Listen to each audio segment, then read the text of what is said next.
We are going live now. Okay, here we go. I think we are live. Let us know, you guys, if you can hear us okay. I had a few technical difficulties getting us started. So, Donna, say something. Hi. How's it going? Can everybody hear us okay? Can you hear both of us? Let's see. Let me get this open. Oh, they sound great. They sound great. Yes! No crazy sound tonight. They sound great. Like you're not one of us. Like you're not sitting there. Okay. They sound great. Excellent. Super glad you guys can hear us. I had messed up the stream before, but I got us live. So, yay! Hello everybody and welcome to this experiment. This was Donna's idea and I thought it was pretty fun. We seriously have not planned any of this. Thank you, Devin. This is my streaming hair. I have my pretty purple wig. I love it. I just have my hair. I would love to pretend that I am keeping up beautiful, vivid purple hair during a global pandemic, but I am not. So I actually dyed my hair at home just the other day, and it turned out way too red. It's like wild, crazy red. That's I don't love it. Hey, we all are doing our own hair right now, so awesome. Okay. It's fine. It's fine. So, it's fine. Here's how this is going to go. We have got, and you guys can see over here on the left side of the screen, we have opened, this is our big secret weapon that we use when we plot stuff. We seriously use the Google Slides presentation. That is our big secret. It's like so simple and so boring. Not very secret weapony. Yeah, so the chat seems to be working. I can see you guys. I'm Jesse and Jesse. I wanted to put Jessa and Tracy's names together because my sister's name is Jessie. Jessa and Tracy say there's no such thing as too red. So I don't know. If you saw me in sunlight, you would change your mind. No, I don't know. I guess I haven't it's seen bad you red. in It's sunlight, not good red. Have I? I'm so sad. No, yeah. It's not good red. It's bad red. There's good red. You can never have too much good red. But mine's bad red. But that's okay because we're in quarantine. Hi, everyone. Yes, the chat's working, I think. Awesome. So we are so excited to have so many of you guys here. And hopefully you will have fun participating too, because the first thing you need to tell us is what genre book we are plotting here today. What genre trilogy? Yeah. I was going to send out a poll. What are we doing? And Donna was like, no, that's cheating. We have to do everything. We can't have any prep work done at all. No prep. Because if we had put up a poll in advance, then we would have been able to see what was winning or what was going to win. And I mean, I wouldn't be able to help it. Like my brain would be like, oh, so let's start thinking about, this. And we can't, it's cheating. It's cheating. Sue, this setup here that I've got the shared screen, I'm using OBS to do it. I learned how to use that when we were streaming some Twitch video games. And it's really pretty easy to set up, You can stream different windows and stuff. Paranormal. Holy shit, nobody's agreeing. Science fiction, paranormal, vampire, dystopian. This is like, we've written most of this before, so. All right, PNR. Paranormal? Yeah, let's do it. Paranormal. Let's do it. We haven't done that in a while, so let's do it. Lily, we're not going to do witchy paranormal for reasons. Lily, you know better. DM me later. So let's do some paranormal, maybe with a little sci-fi in there. We can we like to mix it up. That's true. So, okay, and here's the thing. We sort of build worlds as we build characters because our series and books are extremely character driven to the point where we will change the world to make it a better trying ground, a better gauntlet for our characters to run through. Like when we wrote the Beyond series, there are specific parts of that world that were built just to let us write the sorts of characters we wanted to write. So yeah, I think that there's a big thing that happens like when people start writing, particularly in romance, but it happens in all genres, where when they run across a situation where in order to make their plot work, they have to have a character do something uncharacteristic. And the only way you're going to be able to bypass that is by making it a non-issue. So if you think about this stuff in advance, like when you're setting up the characters, one thing that you can do is you can give them the characteristic attributes that they need to have in order to, you know, face the challenges that you want to put them in front of, that you want to, you know, the things you want them to go through. You don't have to plot it. Like, it's not like a thing that you have to do something as concrete as plotting. But yeah, if you know that at some point in time you want them to face, you know, X thing, you are going to have to, this is the part where you bake it in. You can't just shove it in later. You've got to do it from the ground up if it's that important. If it's not that important, change what happens. are we going to do paranormal in space? I want to do paranormal in space. Can we make it in space? Paranormal in space. Yay! Yeah, we'll make it in space. Paranormal in space! Wait, no more question marks. No, that was our exclamation point. No question marks. Exclamation points.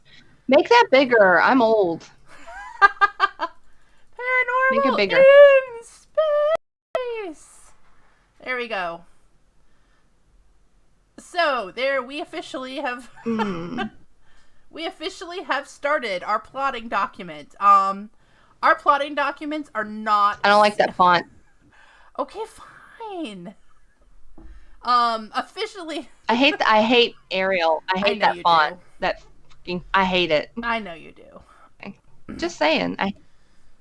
Yeah, our plotting documents, as you can tell, are not super formal or serious. We put pictures, random stuff, swear words. Some of them I was looking through to see if there was any plotting document that I could show you guys that we had mostly filled out. And, like, I opened the one for Mercenary Librarians, and the first page is just a picture of a guy who Donna cast as the second hero, and it says, "This life-ruining motherfucker" next to it. So... Can we say that on YouTube? Is that all right? I don't know. Can we curse? I hope we can curse because that's what I do. No Comic Sans. I can't do that Comic Sans thing. Comic Sans makes me think of snakes. I know that is a weird thing to say, but it makes me think of snakes and I don't like it. So I don't understand where you went with that. I don't know. Okay. All right. Paranormal in space. Paranormal. Somebody wants werewolves. Like, oh, Cat's like, now I just want to imagine werewolves going into space because they can skip away from their home moon cycle. Okay, let's do it. Okay. Werewolves in space. Werewolves in space. So, you know, how many full moons are they gonna have? Do moons still impact them? Like, we can well, okay. We've got like 7 moons. We should definitely have them not in a place that has as many moons as Jupiter. That would be so hormonal werewolves all the time. I'm glad that the chat is finds cursing acceptable. They're okay with the swearing. Okay, good. All right. Excellent. Good. Yes, the first page of our Mercenary Librarians plotting document has a picture of my head cast for the second hero, and it just has an arrow pointing to him that says, "This life ruining motherfucker." So yeah, but yeah, to be fair, initially that picture was of the hero from the first book, and so I just switched out the picture because they're both life ruining motherfuckers. Oh, hey, see, now there's suggesting what if they live on a moon? And no, they don't have to be tied to the moon cycle. And like that's the thing. You know, we have done werewolves that had no need to shift on the moon cycle. And then we have done werewolves who are like the beast men who, you know, turned into monsters during the full moon and turned into horny monsters. We are werewolves, not swearwolves. I've actually been watching I've been binging What We Do in the Shadows this week. Not the movie, I've seen the movie before, but I've been binging the FX show. I watched the entire first season. So, we're werewolves, not swearwolves. I'm sorry. Yes, I interrupted you. We have done it all different ways, where it was tied to the moon and it was not. Like, we've gone deeper than the shifting thing. Like, we've gone into, like, you know, the part of the moon cycle that they were either born in, if they were born werewolves, or changed during, has an effect on how wolfy they are. Like, the bigger the moon, the wolfier. So, if they're tied to the moon cycle only, what's the point in space? We get to decide that. That's part of what we get to decide. So, and like, here's where we'd start to think, you know. Here's what I think. I think that the answer to that question, and I think this is what you were about to say, the answer depends on if we can find interesting ways to make that difficult for them. Yeah. Because, like, the goal is to make, you know, figure out what sorts of people we want to write, you know, and then what's going to make their lives really complicated and make them confront things they don't want to confront. Yeah. So that's sort of the thing. So, like, what sort of character? Let's think of characters for the first book. Okay, well, what kind of dynamic are you looking at? What do you think? What kind of dynamic do we want? There's like the two basic, you know, strategies for the series. Are you gonna lead with mom and dad, or are you gonna lead up to mom and dad? Yeah, that's a big thing when you're talking about like ensemble casts, where it's basically kind of like a found family scenario. Yeah. Which ours always are. Yeah, pretty much always. Yeah. Do you start with mom and dad, or do you leave them for later? We're talking about and 3 it books opens up to this time, just because for time we need a nice little tight trilogy here. You know, we don't have time to plot out 16 books for you guys, though we have done it. Oh, there's going to be some lesbian space wolves. I think book 2 is going to be lesbian space wolves. Yes. Well, okay, here's what I want then. I don't want mom and dad. I want mom and mom. Okay. Mom and mom. I'm down with it. Mom and mom. That's what I want. Do we want a fractured unit or 2 disparate units that are coming together like the Brady Bunch? I think I want a Brady Bunch situation this time. Okay. All right. So 2 units. Yeah. So we've got head of one, head of the other. Okay. I can do it. Oh, Tracy says lead up to mom and mom. Mom and mom. Mom and mom. Okay, well, 2. Book 2. The middle book is leading up. Yeah, sure. Why not? That's what that is. Dee says, what if they're trying to find a new planet? I like that. Yes. I think they need to, they need to be looking for a place. We need to have 1 unit, whatever their deal is, looking for a new place to exist. And the place they go has 2nd unit in it already. There you go. All right, let's do that. We need to write some of this shit down. So all right. Get your slide for first. So sometimes what we do, and like I still have this for Gideon's Riders, I was looking.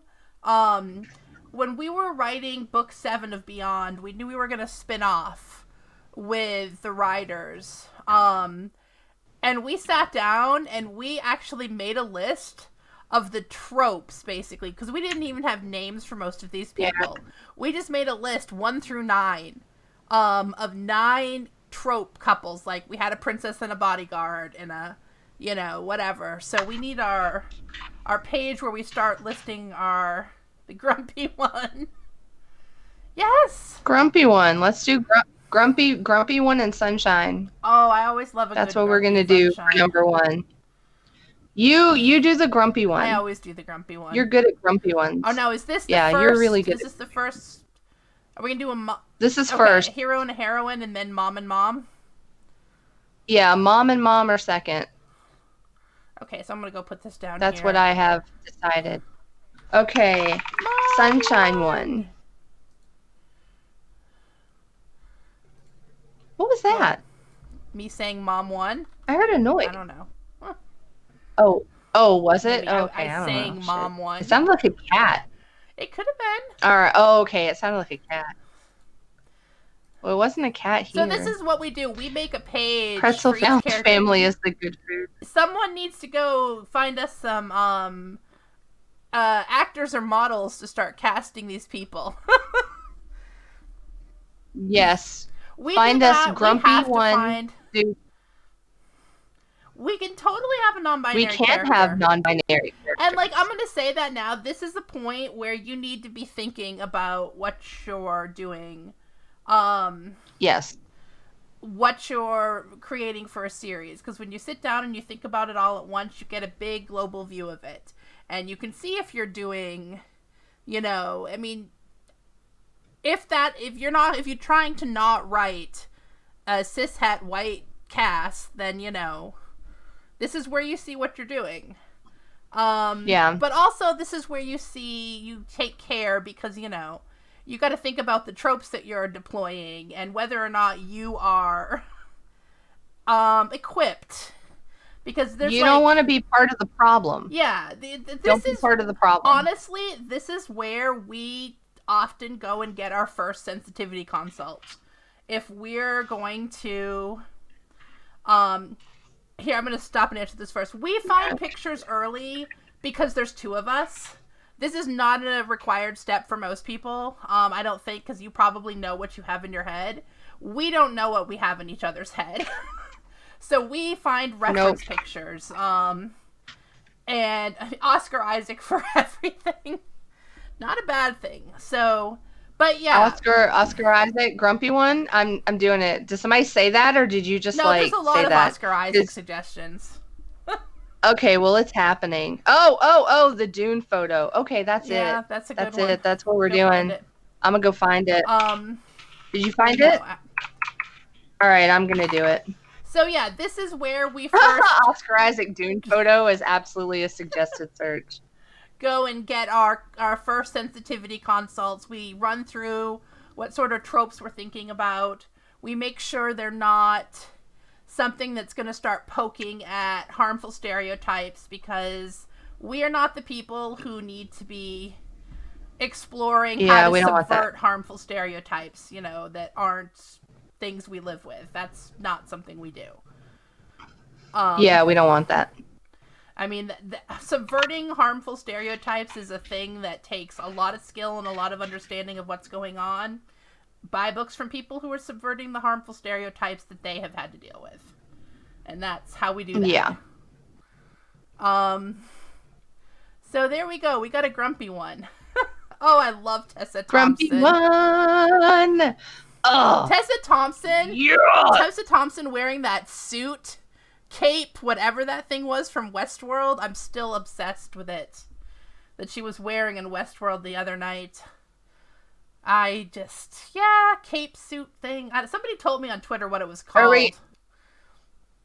Okay, we're doing Tessa Thompson? Sure, put her in there. Alright, I'm gonna find Sunshine Tessa Thompson. Don't put Sunshine Tessa Thompson as the one wearing that suit, because that suit was like not a sunshine. No, that's not sunshiny. That's not sunshiny. Sunshine, Tessa Thompson. Oh, people are saying Lupita too. Sunshine. You had to give me a minute. So here we go. We're getting Grumpy and Sunshine. People are saying what? Lupita too. Lupita with Sunshine. There's a lot of Sunshine people. You know what? Everybody needs to go Google Tessa Thompson Westworld suit.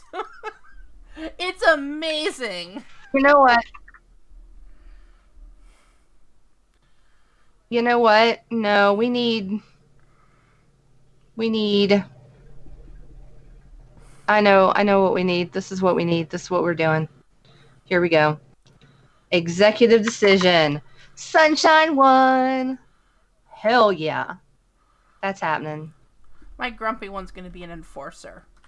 Because Mom's the queen. Tessa Thompson makes a good space mom. Yeah. We could do Tessa. We could do Tessa Thompson, Space Mom. Yes, yeah. I am down with Tessa Thompson, Space Mom.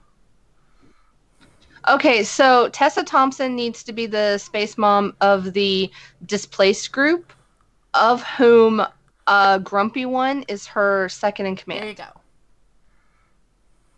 Because I want to have a reason and a way to lay out the power dynamics.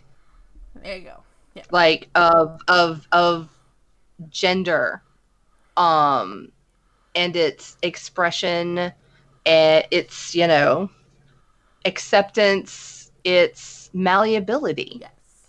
What I don't want to do is have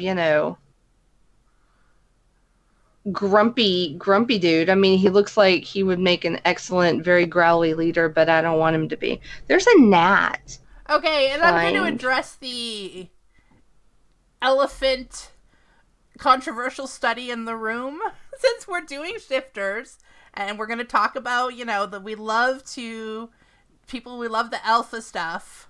I don't have a problem using alpha, beta terminology with werewolves, because I think, I understand, I have read everything about all of the debunked studies, but I think that that's the point. If there's one thing that people are good at doing, it's importing screwed up power dynamic structures and artificial hierarchies into anything they do, including being supernatural creatures.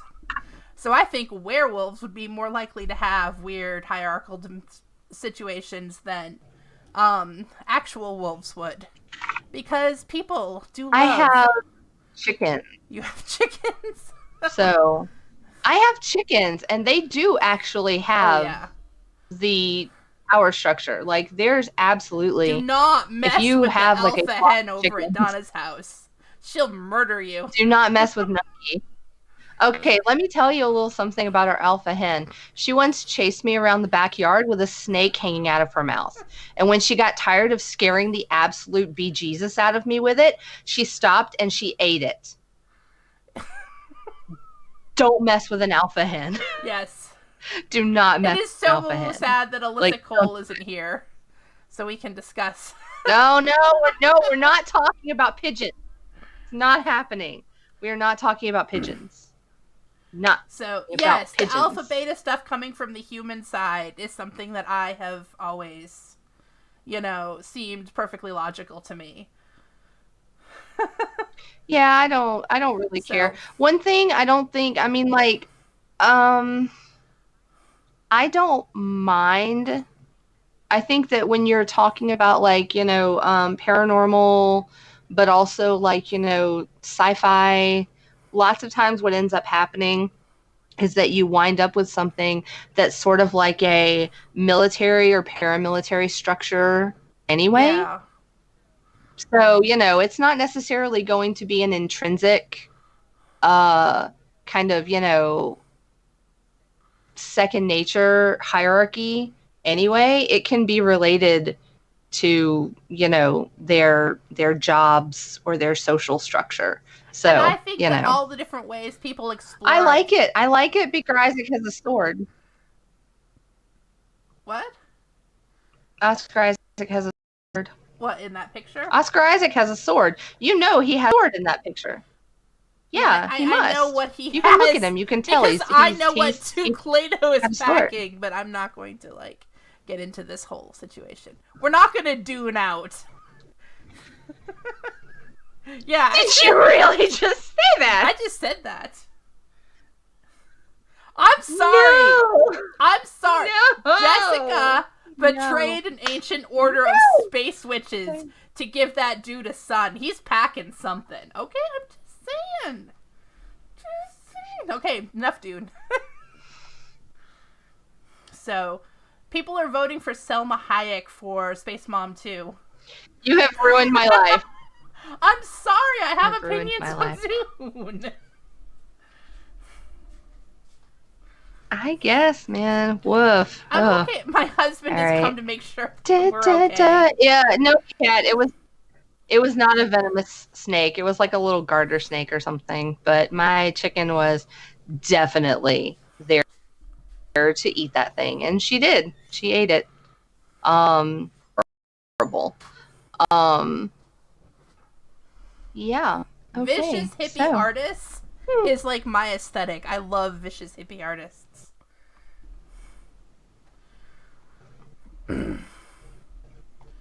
So, yay! Okay, so we've got Oscar Isaac beard. I'm gonna put some in here. Deepak Chopra. Group. Okay, group on planet. Is that Priyanka Chopra? Deepak Chopra's not a chick, right? I don't know. I'm making my notes here. Group on planet. So, Space Mom #1 is on planet.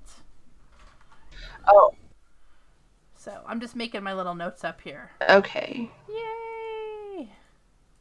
All right. And then also, so Sunshine 1. And unless we don't want to do a, like, no, I group like that. 1 meets group 2, and then, okay, all right, Sunshine 1. Why are you being so weird at me? Fine, I'll just do another text thing. It's being weird at you. It is being so weird. Yes. God dang it. Freaking net. Incoming.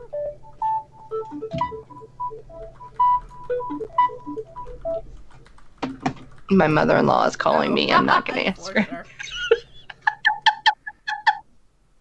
Oh, enforcer. Okay. I like it. Okay, yeah, I think that it fits. We're going to have, we can have these guys kind of, fit the, if I write the enforcer, the thing they were talking about, we've got a shot little pilot. I get to write a hotshot pilot. I don't know who this person is. Hotshot pilot? Yes. You want to write an ace type? Is that what you want? Like our You want ace type? Our ace? Or yeah. We sometimes both. Both. We sometimes Silver Fox Enforcer. Oscar Isaac's looking like a Silver Fox Enforcer there, so I'm going to put that right in front of there. That's basically what's going on. Yeah, that works. Wait a minute. Grumpy. Yeah. Silver Fox. Yeah. Yep. Hotshot pilot. We'll see. Okay. So, Space Mom #2. Space Mom #1 on the planet. I like the idea of them being sort of, people already on the planet being sort of artsy hippie but badasses who have already established a little something. What sort of planet are we talking about here now? That's the thing. Is this like a super established planet, or is this some like Wild West space cowboy werewolf stuff? The second one. Why are people coming to this planet? Mining? It's always mining. Or some sort of resources that they've got there. Are there some sort of resources on that planet that humans can't access, but like werewolves? Or is there something going on that kills humans but werewolves are immune to? Sure. Okay. Sure. Let's do it. Yay. So what I'm thinking about Ooh, is if we're gonna Starbuck. have like the group. For Hotshot Pilot. Oh yeah, Hotshot Pilot. I like it. I kind of like the idea of like if we've got the folks who are already on planet are sort of like, hippie types. Are they not here for the And I kind of, exploitation that is about to occur, the gold rush that's coming? Is that our conflict?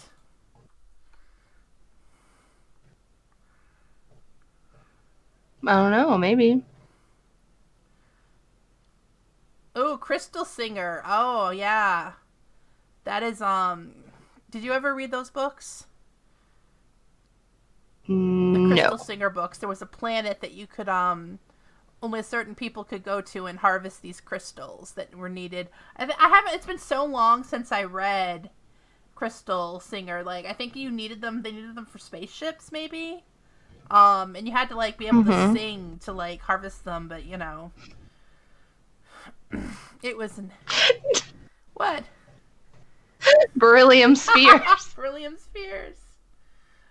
We've got to get out of here before one of those things kills Guy. All right. I have my space boyfriend here with me. Space boyfriend. My space boyfriend. Space husband. Space husband, Poe Dameron. Yes. And then there's my non-space husband. Oh, Captain America. My non-space husband, Cap. I have a type. Like, bearded, good with their hands sort of type. Minors, not minors. Okay. I don't know anything about that whole thing. So I can't really answer what exactly we could do that would be maybe hewing too close And nothing we do to that sort of thing. All right, well, we don't have a very you would know, I would not vibe know. in general. So yeah, you would know, I would not know. But this is also the time to be careful about that shit. Because, I mean, the whole idea, there are no new ideas, under the sun. True, but, I mean, you don't want to... You don't want to put 17 different ingredients together in the exact same way another person put 17 different ingredients together. One or two is, inevitable. I mean, sometimes even, 5, we're all going to use, flour and butter and stuff. But, eventually it gets a point where you just don't want to be using all the same ingredients in all the same ways. Yeah. I like Kat's idea. The reason this planet is uninhabited is because humans die there. There you go. That would make it a pretty good place to go if we're trying to avoid humans. Right. Oh, we need a war then. Let's do it. Humans and werewolves at war. Humans are trying to exterminate all the werewolves. There you go. That's why incoming group is incoming. Because their last, last domicile was overrun or bombed or something happened. Where humans there you go. Live. There we go. We got our short. Whoops! I keep messing up this thing. Give me the No, I don't want fleeing Earth. Not fleeing. I want fleeing another planet. Oh, fleeing. Not fleeing Earth. Planet. Yeah, fleeing another planet.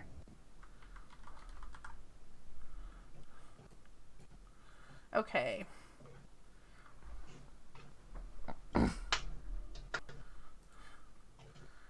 Hotshot Pilot. Okay, so what do we do with a hotshot pilot? Okay, when you're saying hotshot pilot, do you mean arrogant grump ass, or do you mean like, Indiana Jones type? Mm, Or for that matter, Poe Dameron type? maybe a more little Poe Dameron type, like, or almost like Okay. not arrogant in a bad way, smart, young, a little cocky, really good natured, that sort of hasn't been too bruised up yet, as opposed to the grumpy person who's seen it everything. You know, So not jaded. not All too right, much. then, I'll do like a jaded person. Yes, we need a How about that? yes. Jaded person. Someone who's seen everything and someone who still thinks that, it's we need some space. Did we get our space moms in there yet? Yeah, No, I'm gonna we do need a a we need a Tessa though. yeah. Get Tessa. I need a Starbuck. I want a Starbuck. Even though Starbuck is like not the sort of pilot who has not seen everything. She's not very earnest. What did I see the other day? Though I still like her, so let me find a picture. If I can find one where she looks happy instead of grumpy. She looked happy sometimes.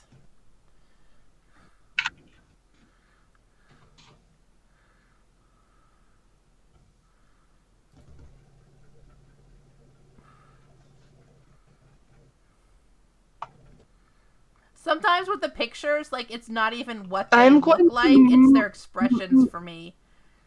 What are you gonna... murder this gnat. Hmm?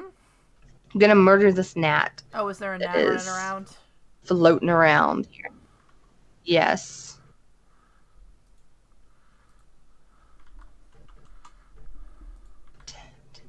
No, I just took a screenshot. What did I do? Magic! Ooh, jaded medical professional. Someone who's been having... Oh gosh, how did I just open a YouTube window? Stop! You know what? I don't think, and here's the thing. I'm gonna have to nix the doing like a trans or non-binary or agender main character for the third one.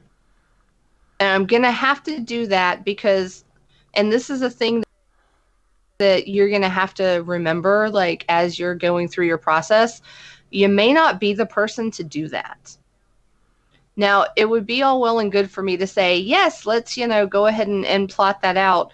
But I mean, like, the entire point would be like that we are plotting as if we are going to write this. And sometimes you don't get to do the things that you want to do. I'm not saying someone who does not identify as non-binary or trans or genderqueer can't write a main character with any or all of those identities, but I don't think I could do it. I don't think I am the person to do it. So, all right, we got to pick. What are we doing? What am I doing with this third Oh person? no.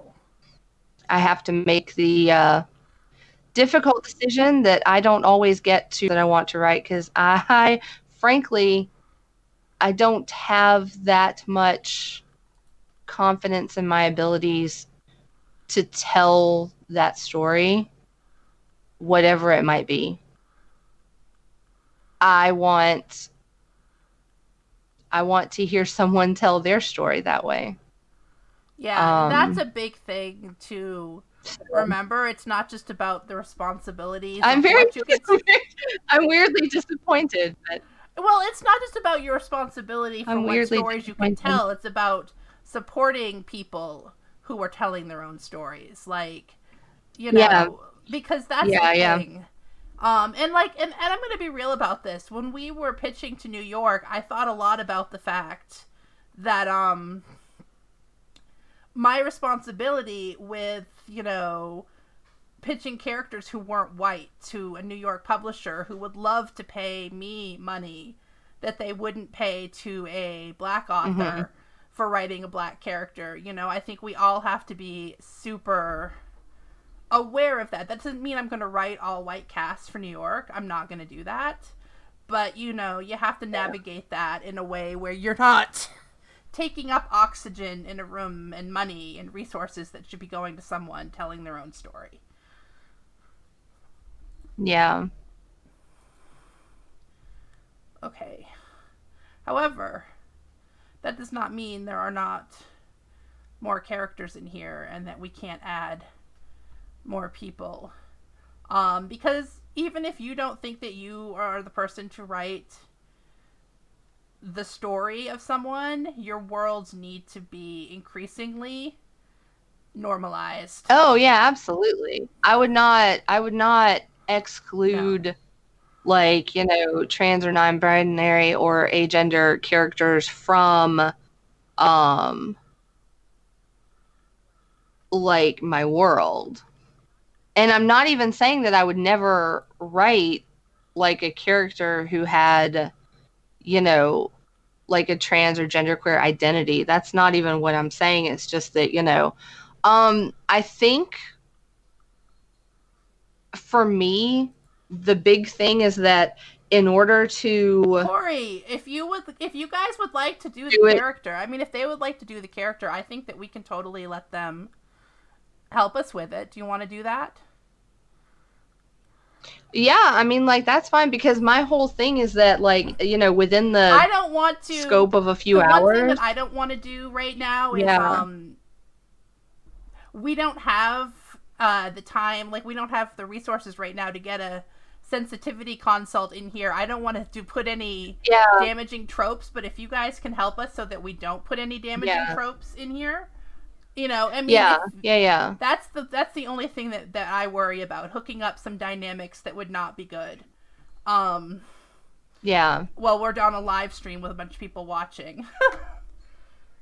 Right. I don't want to like. I don't. You can totally tell us, you know, because that's our biggest concern, not putting out that idea right now.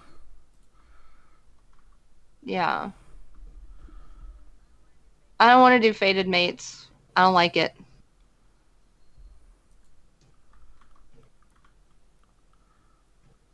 We've sort of done it before, but not really, because what we always end up doing is kind of subverting it, where it's like there are people who should like be fated for each other, and then other shit happens. Like they always do something else. Let's see.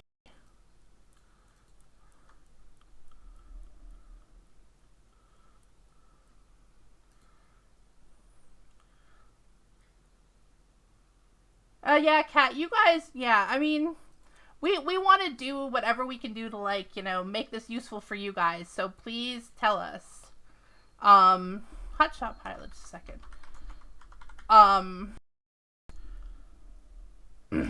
What to be helpful here. So, let's see, we've got group incoming, group on planet.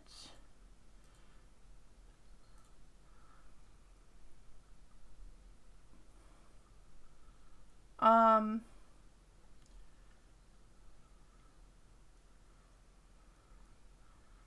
looking here. I'm trying to catch up with the chat. Sorry, you guys. It goes pretty fast on us.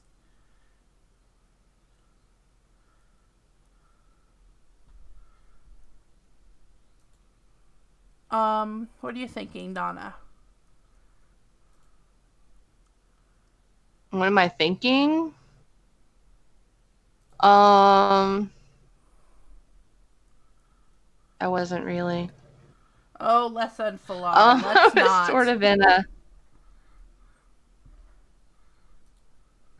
There's a winky face there that I don't understand, but we're gonna let that go. Okay, so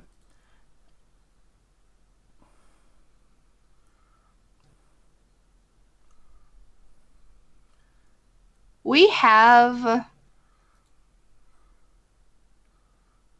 done. I would say demisexual main characters before. Yeah, I've read There a is couple. there's an asexual character in the Gideon's Rider series. He's not a main character, but um yeah, that is another thing that I've never really like I have not done yet, like asexual main character for the most part because we tend to write like a very, explicit romance. And unfortunately, that's not really like a thing where I am aware enough like of the personal experiences of, someone who is on the ace spectrum to navigate that um with any like sort of confidence. So I've written demi characters before, which is again, why, not really one of those things. you know, Yeah. and that's I not to, put too fine a point of it, but I feel comfortable doing that because I get that. So, Yeah. Yeah. so yeah, I like writing those. Actually, I like people who, I think that the spectrum is, a lot of people in my experience fall in different places on it, and people make a lot of assumptions about how I'm going to feel about stuff based on what we write. So that's a complicated question for me. Yeah. Yeah. Um, but yeah, I could write a demi Yeah. hotshot pilot. So let's go. I think I kind of like that too because I think that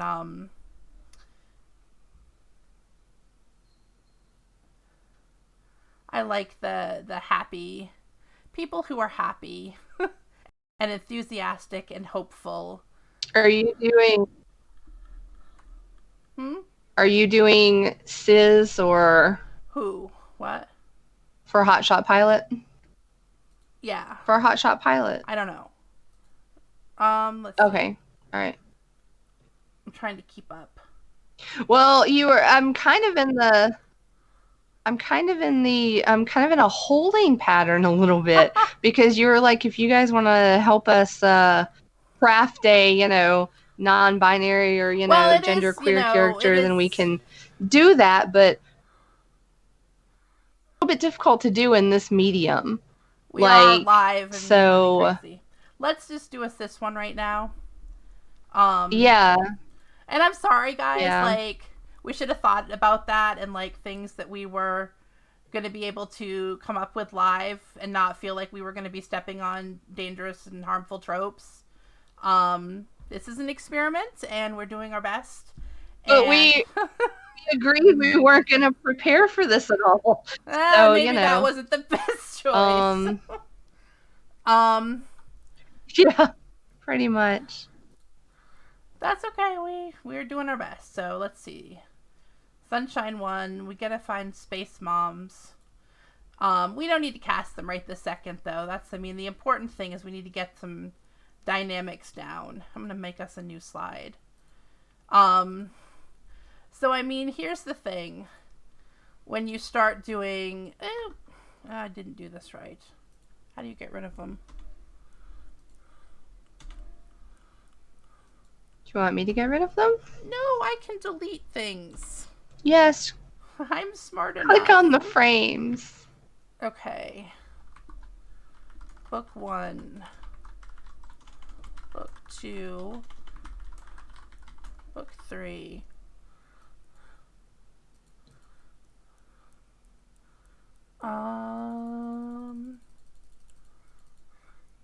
Try to make this big enough. Can you guys see this text at all?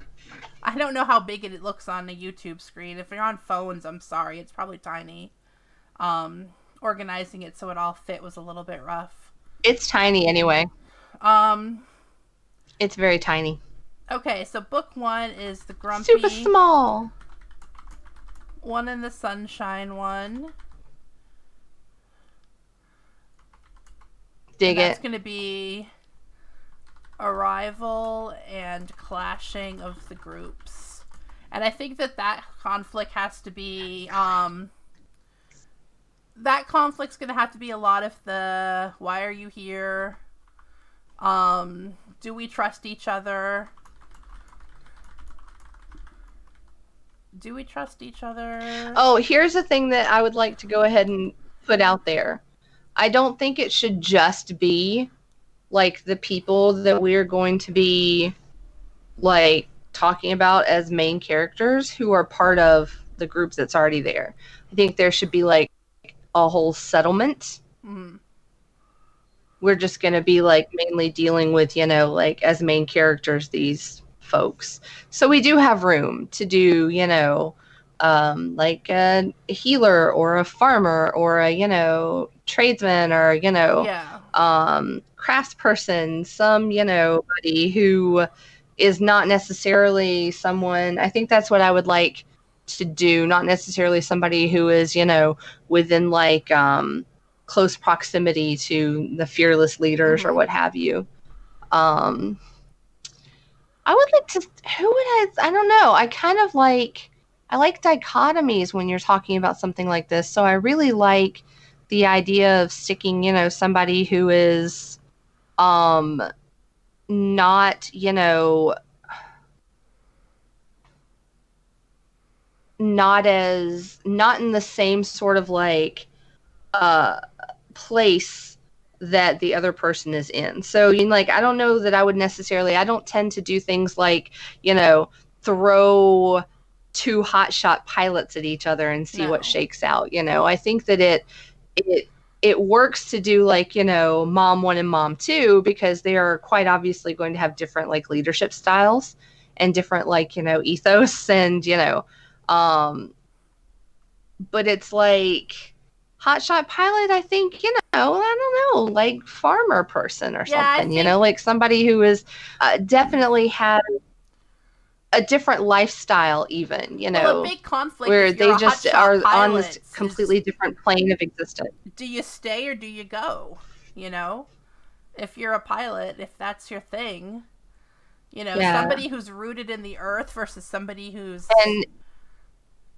places in the sky. So, okay, we need... can the farmer person handle the danger of, you know, hotshot pilot's job? Yeah. So farmer roots down deep in the earth, hotshot pilot's head is in the sky. So we got some conflict, and like that is the thing that we have learned the hard way. Don't wait until you're writing the book to come up with the conflict. You will be so sad. Bake it in. Make sure that you know, and like that's what we knew about when we planned like the Writers series and the Mercenary Librarians. We don't know the plots of any of the books, but we know the basic things that they're going to have to deal with. What's going to challenge them, what they're going to have points of friction about. So I don't... Do you stay or do you go? Like there's my book. You know, I know that book is about a pilot. Jessa likes the...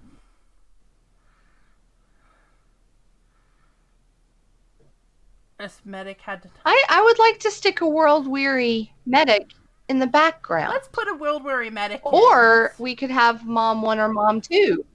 No, you know what? I think mom 1. Is mom 1? Mom 1 mom is the 1 one on the planet. World-weary medic. World-weary medic. There you go. No, mom 1 would be the one. Oh, no, sorry.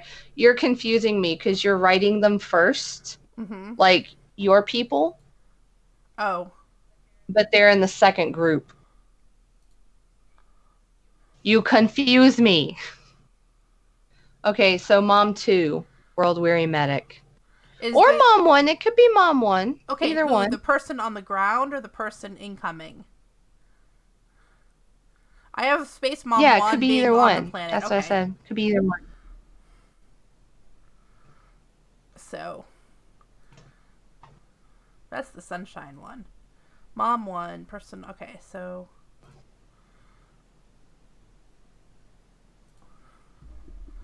world weary medic. So on the planet we've got Sunshine 1.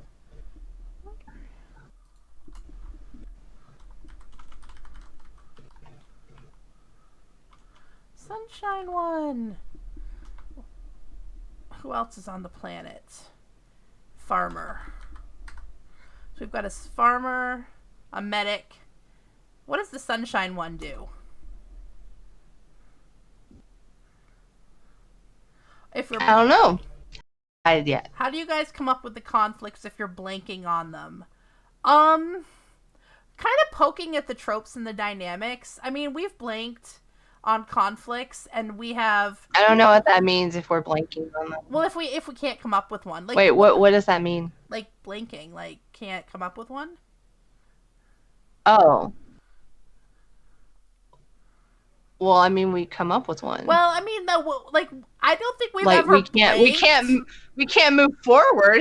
We've never blanked, until we do but that. What we have done is come up with the wrong conflict, and then gone forward with it and realized too late that it was the wrong conflict. Like that resulted in us basically throwing Beyond Jealousy in the trash after writing 30,000 words and then crying a lot. So, like, honestly, thinking you've got the right conflict, like, we stop now. If we're blanking, we actually just slow down and poke at it until we figure out something right, because we've learned if we go too fast when we just, oh, I can't figure one out. Oh, this sounds good. We will regret it forever.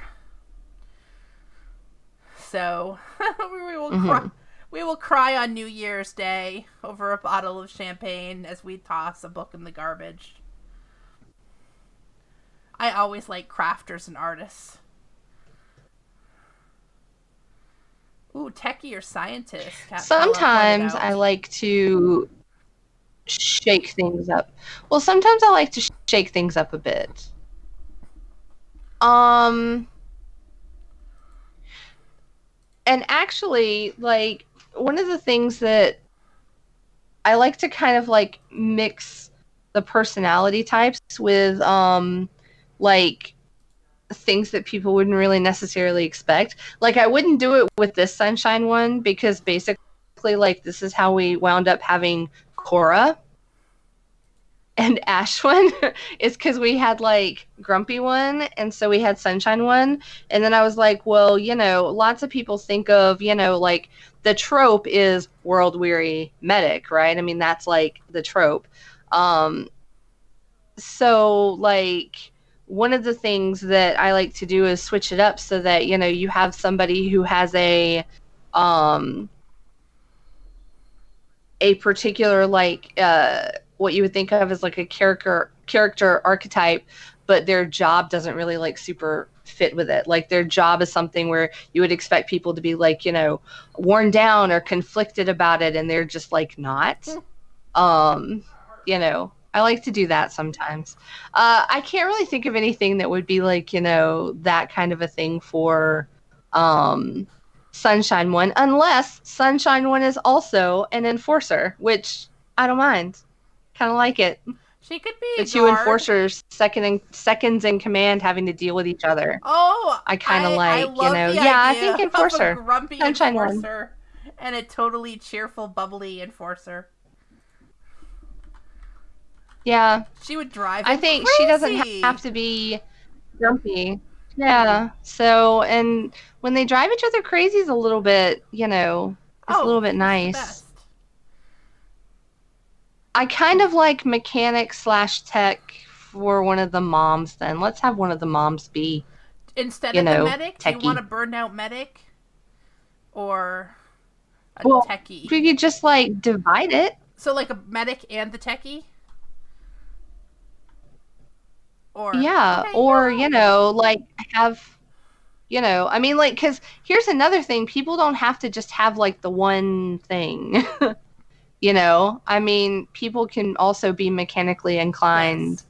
while they, you know, bake bread or, Well, but that's why I was asking. like, Do you want her to be a medic and a techie, or do you want to have the burned out medic space mom, and the other space mom is like... oh, I thought it sounded like you were asking me to choose. No! If they were one... We're gonna keep the medic, right? And then we're gonna... This is the second space mom. Maybe. I don't know. That's the whole point, is that we're still deciding, right? Yeah, see, you guys get it. I love a Sunshine Enforcer with a spine of steel who's like a total peacekeeper. Well, yeah, sure. I mean, she's not going to let shit go down just because she's cheerful, you know. I mean, no, she'll, you know, she'll handle it. She'll handle it. Bioengineer. Ooh. I like bioengineer. For the medic, should we make them a bioengineer? Yeah, let's be a little more specific. Because I also kind of like the idea of having, you know, the people in the settlement. And this is a thing that, you know, we have to think about a lot because we do a lot of, you know, post-apocalyptic and dystopian stuff. People who don't necessarily slot into particular roles, you know, that they're not actually really 100% trained for what they're doing, but guess what, you know, you're the best we've got, kind of a thing. So yeah, you know, I don't mind that. I like that. So yay. Yes, Enforcer versus Forcer ends with armory sex. We actually did kind of write a Sunshine versus Grumpy Silver Fox Enforcer, didn't we? Deacon and Anna. Yeah, sort of. Deacon and Anna are sort of that, yeah. Sunshine, but she's not Sunshine. She's yeah. Sunshine. He is for the grumpy Sector one. Or, I mean, not for Sector 1. For the sectors. For Sector 1, she's positively grumpy. But, you know. She's grumpy. But, yeah. Yes. She's grumpy. Armory sex is always good. Do we have all of the people that they've all mentioned cast as somebody somewhere? I think Probably. we do. I stopped putting pictures in. I think we do. Because I'm bad at pictures, but I'm going to put some notes on there. So we've got, like, book 2. Okay, we just need the second space mom, the one who's coming in on the ship. We need to decide what she's going to be. What was that second space mom? You are really fucking me up by having them switched between the two slides. You are massively fucking me up with the mom 1, mom 2 thing. What do you mean? Because there's okay, like you've got like your space mom 1 is in the first column of the first slide, but she would be the second one listed. In the second slide. Yeah, that's what I'm talking about. That's why you keep fucking me up, because it's like you're talking about. I'm like, which fucking mom are you talking about? I thought you had him on the wrong side, and I was like, no, Donna, I swear. This makes sense. Okay. No, yeah, that's what I mean. It's like the two different. I put them in the wrong order. I got you. Yeah, that's messing me up. You're messing me up. Brain does not compute. I broke Donna by putting them in the wrong order. Sorry. Yes. She is probably the captain. Very okay. All right. Captain /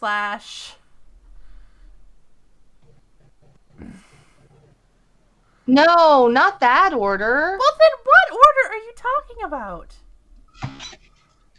Okay, you have column A and column B in the first slide. In the second slide, you've got column B and column A.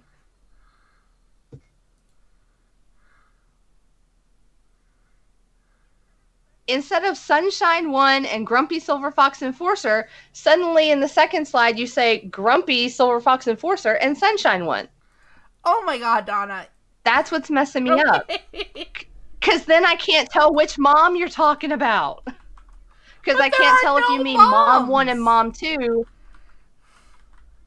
But I can't tell if you mean mom 1 or mom 2 from the first slide or the second slide. No moms on the second slide. Do you see? Donna, there's no moms there. But we're talking about them. Sorry, guys, we're having some technical difficulties. If you follow co-writer technical difficulties. And if you follow the same listing, okay. then I can't tell. Because mom 1 from the first slide would be mom 2 on the second one. I can't believe, like I said that 800 hours ago. Like, I can't believe that it literally took me like 3 times to be like, oh my god, this is what I'm talking about. I still don't understand, but okay. Bioengineering mom and... Okay, so bioengineer mom is the one that already lives on planet. Okay, so then... Alright, which one do you want? Because that will depend, like, in what we do. I mean, now here's where we're gonna, like, get into, like, the weeds of our really specific stuff. We split up characters, and so we tend to, like, decide who's gonna write what by what would make sense for us. So, like, I'd say, if I'm writing the Grumpy Silver Fox, you have to write whoever he's second to, so you have to write Mom 2. Okay. Which means I'm writing Bioengineer Mom, which does not sound like a thing that I would be doing, but I can roll with it. If it's a little biohacker mom.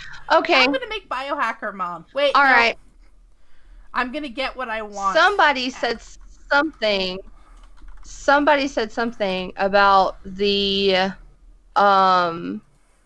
captain or the actual, like, first in command dying on the journey. Oh.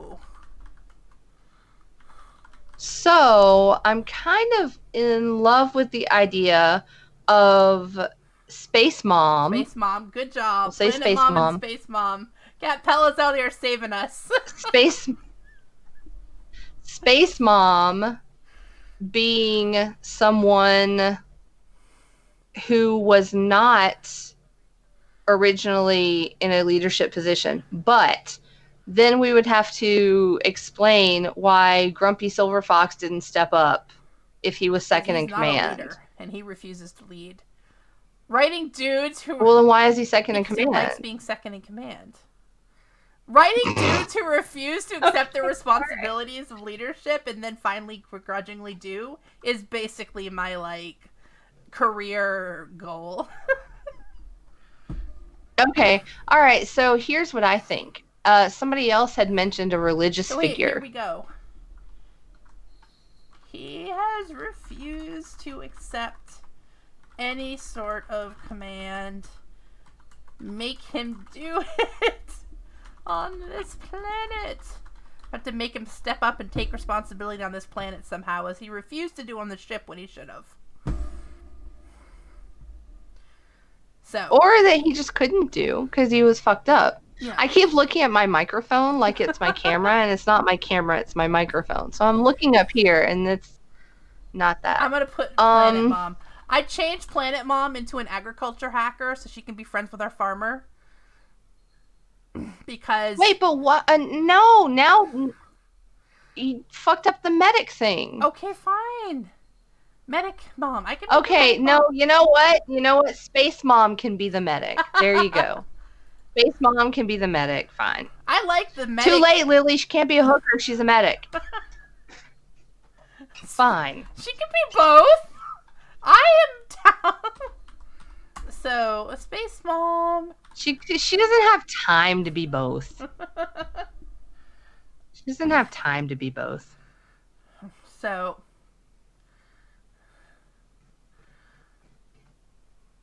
So, yes. This is a fun thing that this is part of, like, you are really seeing how we work as me not knowing why Donna thinks things are out of order. What are you talking about? What are you talking about? Like, well, it's okay because nobody else figured it out either. I still don't entirely understand, but I switched farmer and pilot around in case that helps. So now that they're in the same order as in the first frame. Yes, Jessa, just because you can beat people up doesn't mean you mean you can lead people is, like, totally a manifesto. Does he beat people up? Enforcer dude can beat people up. That doesn't mean he's a good leader. Well, sure. See, here, I like Corey's whole thing. I don't necessarily think it has to be a conscious decision not to take command. Yeah. I like it better if it's not. It's like, not necessarily that he froze or whatever, but I think it makes sense for nobody on the ship to have been able to handle it. You know, I think they all kind of had a little, a like, medic is somebody blue screen of who death. really is trained to take, you know, if she's like, especially if she's some sort of like trauma medic, she's, you know, the person trained to step up. Yeah. I like that, Corey. Thank you. I also, Corey has discussed, as we have discussed before, you know, I have my own PTSD blue screen of death. And so I do tend to write characters who deal with various forms of the blue screen of death. So I'm going to put PTSD blue screen. I like describing it the blue screen because it seems a little easier to discuss that way. So there you go. We have I think it makes more sense if we have a sex worker. If we're going to talk about, like, you know, psychic. Like sex worker. I was just going to say, we actually have it makes more sense before, to me for, like, agriculture hacker. I'll totally write. I think it makes more sense for agriculture hacker. Are you done? Are we having some lag? Because I wasn't. Yeah, I mean, if they're the ones who are, like, touchy-feely. Totally down with it. Well, I mean, it seems like a more, you know, in touch with feelings group than the other one. So it makes more sense to me for that to be a thing. Yeah. I don't think she needs to not be an agriculture hacker as well, you know. Also hacker. That's all of the things I love. I think she could do both. Yeah, we wrote a story. I think Lily is probably the only one of you guys who ever saw the psychic space hookers in space story. Probably. That were healing sex workers in space.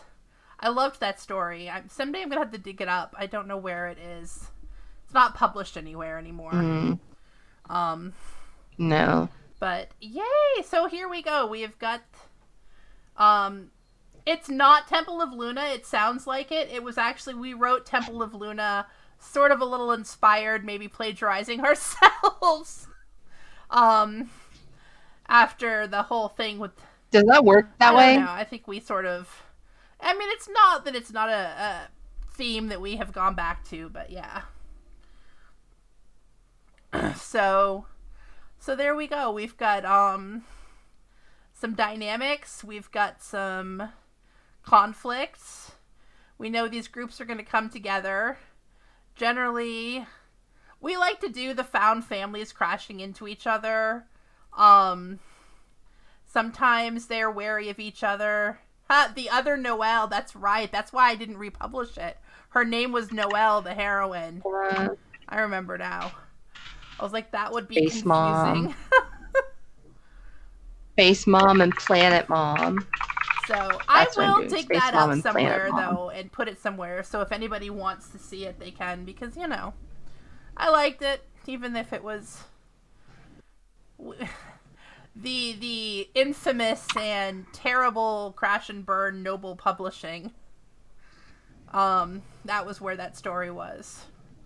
So we've got a fun e-publishing history. So what are you squinting about? Oh, I didn't even remember that, man. Yeah. Whoa. Wow, okay. All right, I'm thinking. I don't know if most of the people who did that, we were in a little anthology sort of thing. D. Carney's still out there. I don't know who else. I can't remember who else was in it with us, but yeah. That was a crazy thing. So the children of the Space Moms, everybody else, we call them the Space Moms, like, because like Dallas and Lex in the Beyond series are mom and dad. I mean, it's very figurative because Dallas and Lex are obviously, you know, also having sex with everybody, so... But, you know, we sort of use that instead of the alpha, so... Wait, I zoned out for a second. What the hell just happened? The children of I the was space looking for a moms. picture of my farmer. So we love people who, like collect... There's something about having sex with everyone. Well, Dallas and Lex. They're mom and dad, but it's okay, very metaphorical mom and dad. Yeah. So... Yeah, I gotcha. I'm here now. So... I was looking at pictures of Chris Evans, so I zoned out.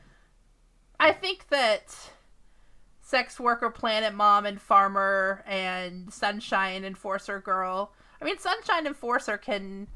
We'll just have to have a little frontier brothel with some Sunshine Enforcer action and a nice farmer who grows everything, and I like it.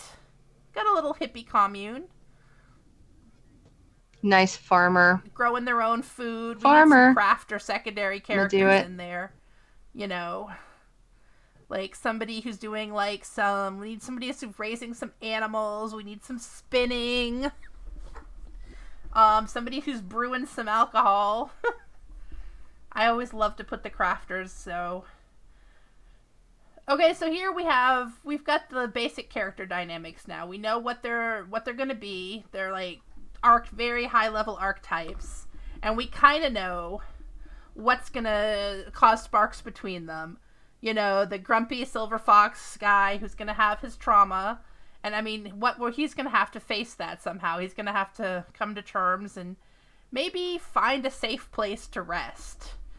I like my farmer dude being in mourning. Somebody mentioned mourning. I want my farmer dude to be in mourning. Oh, yay, go farmer in mourning. I see. You guys think I'm not seeing all the stuff you're throwing out there, but I'm like, it's coming in my head and it's coming back out. When you least expect it. That's what's happening. Right now I'm finding a farmer picture. I'm finding a brooding, grieving farmer picture. Oh, they're going to be werewolves. I mean, how is being shifter going to play into their characters? Like, they could be regular humans at this point. Yeah, I mean, that's the thing. We're getting the basics down because we haven't even decided what being a shifter means at this point yet. And part of the reason we do that is because we get the characters we want to write down. I was not kidding when I said we're going to go and we're going to build a world that forces these people, and like we're going to build supernatural rules and paranormal rules that force these people to have their internal growth and their arcs. So, you know, I would say that for somebody with PTSD... You know, I would want to think about, you know, I don't actually hate the idea of a moon cycle that they were subject to somewhere else that for some reason is, they're all werewolves, Alicia. Or no space chickens.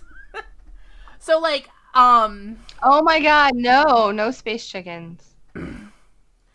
The idea for like the enforcer guy, if we're gonna put in, I mean, this is just me like throwing out ideas, and what will usually happen in our process is I'll throw out like 97 half-formed ideas because I am the ADHD brain pop rocks person, and then Donna will pick 3 of them that, you know, seem to have potential, and we will do that. So like I would toss out, you know, maybe there shouldn't be any driving moon thing on this planet. It should be like a total relief of something that has been, you know, was a burden on the last planet. It's a chance to, you know, be safe from that and exhale, as everybody on Twitter would tell you not to say, release the breath you didn't know you were holding.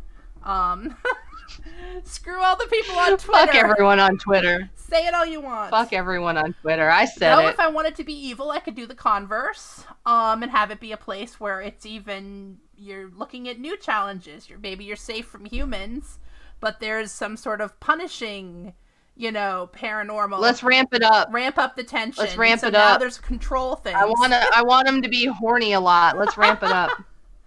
Yeah, there's that. I mean, you have to and we're gonna have them be horny. Whenever you want to do any sort of mating stuff, you have to really think about what you want to say about consent, what you want to say about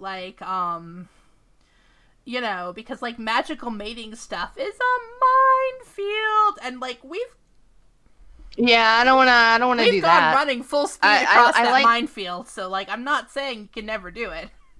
The Bloodhounds was just I don't want to do that right now. Going 150 miles into that minefield. Yeah. But, so you have to think about that, and that's something I don't think I want to. Oh, Devin has a good. What's that? I'm not looking at the chat right now because I'm still trying to find the absolute perfect Chris Evans picture. Oh, hey, I like that. A planet where they couldn't shift and it fucked them all kinds of up. Yeah, I dig it. I'm there for that. I'm going to find the perfect picture. You guys wait. Yeah, see? And this is obviously a very compressed. We are not going to build an entire paranormal world for you guys, a unique one, in 30 minutes or something, or an hour on YouTube. That's a little beyond the scope of the thing, but we are going to point out how we would use it to use the various things you could do. So, I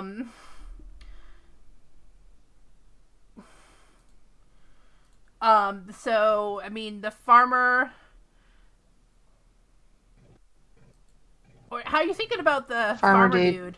I remember when you wrote that. Dude. Super restrained guy. Farmer Oliver. Which one? I keep looking at my microphone again. Which one? Hang on. Check it. Here we go. What do you think? 2 thumbs up. I like it. This was a deeply, deeply, tragically horrible movie, but you know what? There you go. He was hot in it. A very down-to-the-earth farmer dude and a hotshot pilot. Hot grieving farmer dude. Devin says he loves subverting the trope and making shifting a freeing thing. I think that is awesome. I think there's a lot of that. I have to be in control of my inner beast stuff, and sometimes it's cool to just be I need to embrace who I am inside and not be ashamed of that. There are good messages there. I need to, not be afraid of my own power or my own true nature and stuff like that. So I dig it. I think with a hotshot pilot, I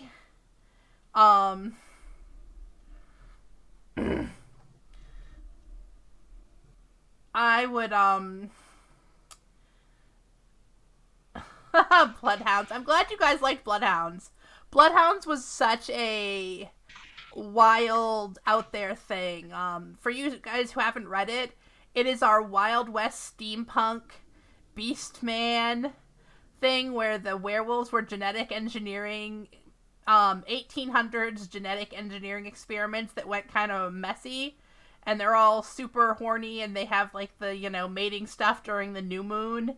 And then they turn into literal beast monsters, horror movie werewolves, not sexy wolf werewolves during the full moon.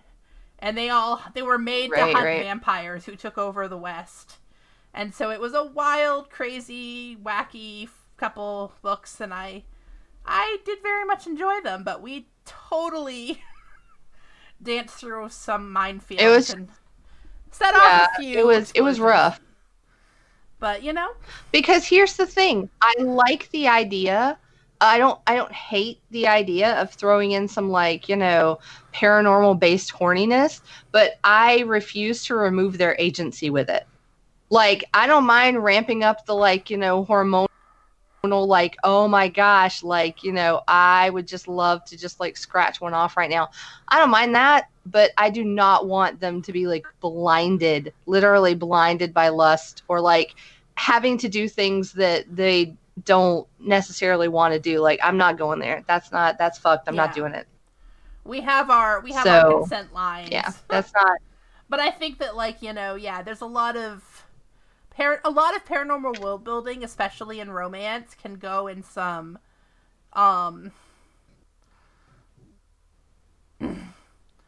some really awkward ways, some troublesome ways. So that's something we try to think about a lot too. And we have, you know, not always dodged those bullets. We are, what are we, 12 years into this now. Hopefully we're dodging them a little better. But still, shot ourselves in the foot a few times. Very, very long time. So, romance reasons. Looking for some good Salma Hayek. I'm gonna find some Salma Hayek earthler shit here. So, and that's you guys like are doing amazing plotting stuff in this chat, by the way. Like, I hope you were all aware that you are like, yes, seriously killing it. And Devin has had some amazing suggestions, and if you have not read Devin's books, you should go and like find them. Yeah, you should do it. We have known Devin. My kids are like in love with Devin's books. Yes. I got Rainbow Island for Christmas signed for both of them. And then yes, the kid took the book, refused to come to dinner, came, got a big turkey leg, gripped it like it was a Renaissance fair, went into my living room and kept reading the book. So, yeah. Big shout out to Devin, who I have known since we used to write together in an Anne McCaffrey fan club, bringing it all back. Like, many years ago. Like, I don't know, it's probably been almost 20 years now, so long time. Oh my god, yeah. Almost. For sure. So, if you guys have any questions, by the way, like about what we've done, we've sort of been trotting really fast here, because we wanted to make sure we actually got some stuff accomplished. I wasn't sure how long it was going to take. Yeah. But if you have any questions about how we do it, or what? How's that? Pictures. Oh yeah, Space check Mom. Them out. Space Mom, Planet Mom. We got some people. We're ready for conflicts.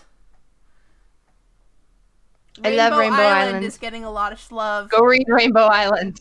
Go find the link, Donna. Go read Rainbow Island. Do it. All right, I'll find the link. All right. If I can type. I'm sorry, my keyboard is very loud. Oh yes, Kat Pella was with us too, 2004. So, the three of us have been around together in those Anne McCaffrey questionable consent dragon sex trenches for a long time. Dragon sex trenches. Boy. So. All right. So yeah. Okay. I dig it.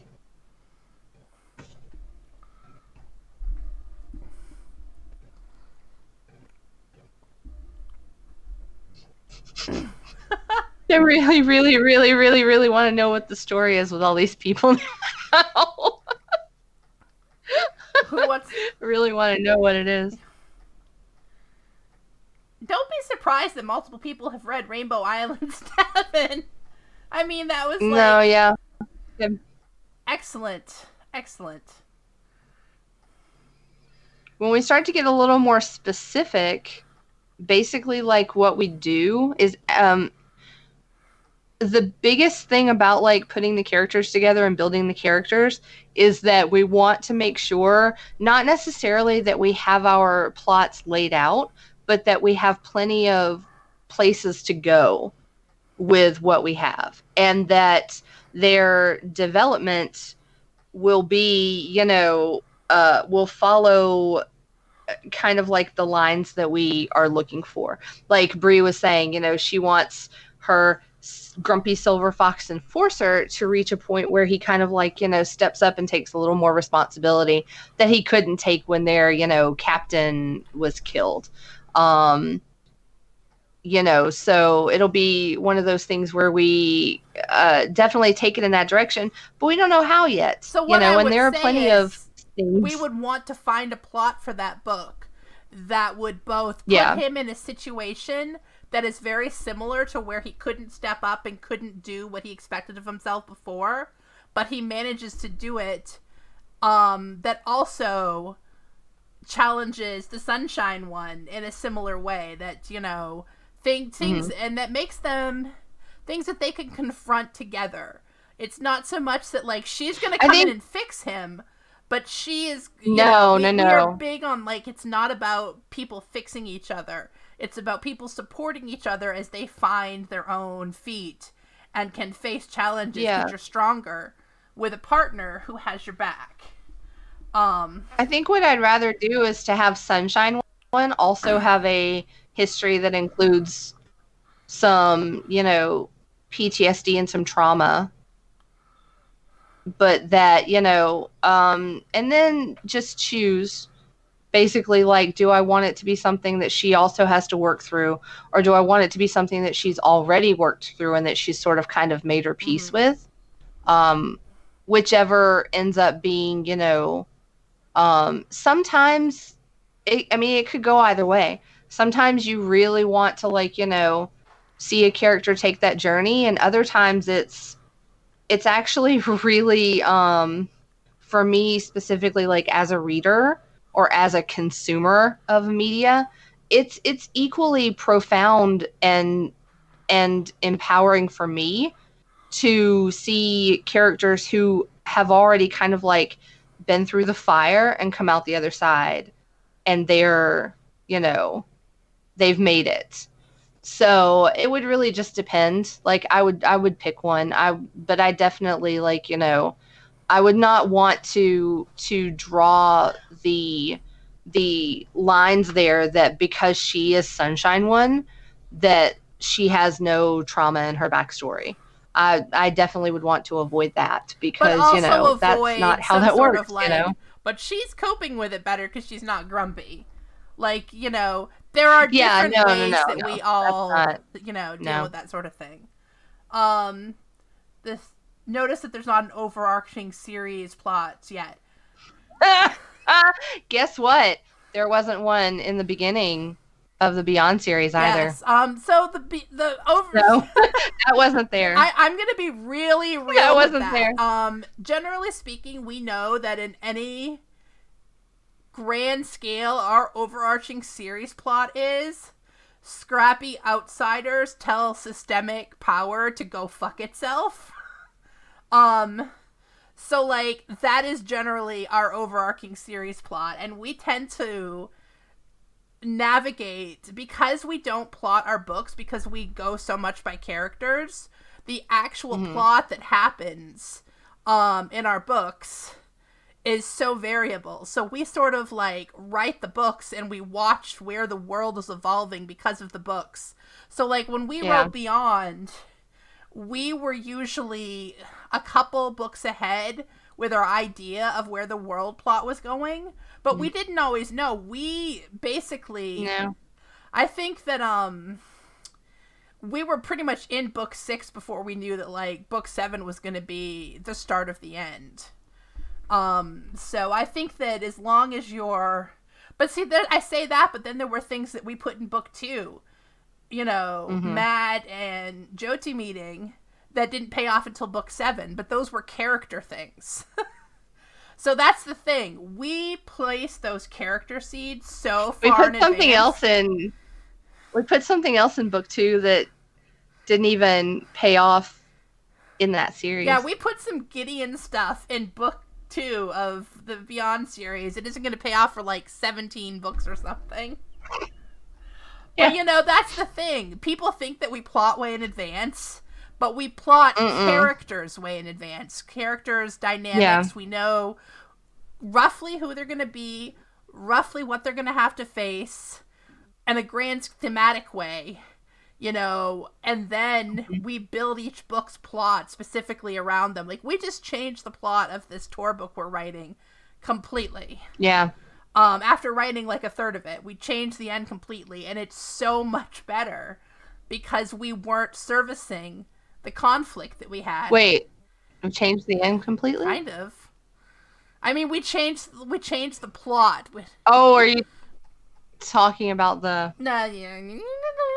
The book 1 isn't even out. We can't spoil stuff. But I know. Yeah. I'm trying to figure out.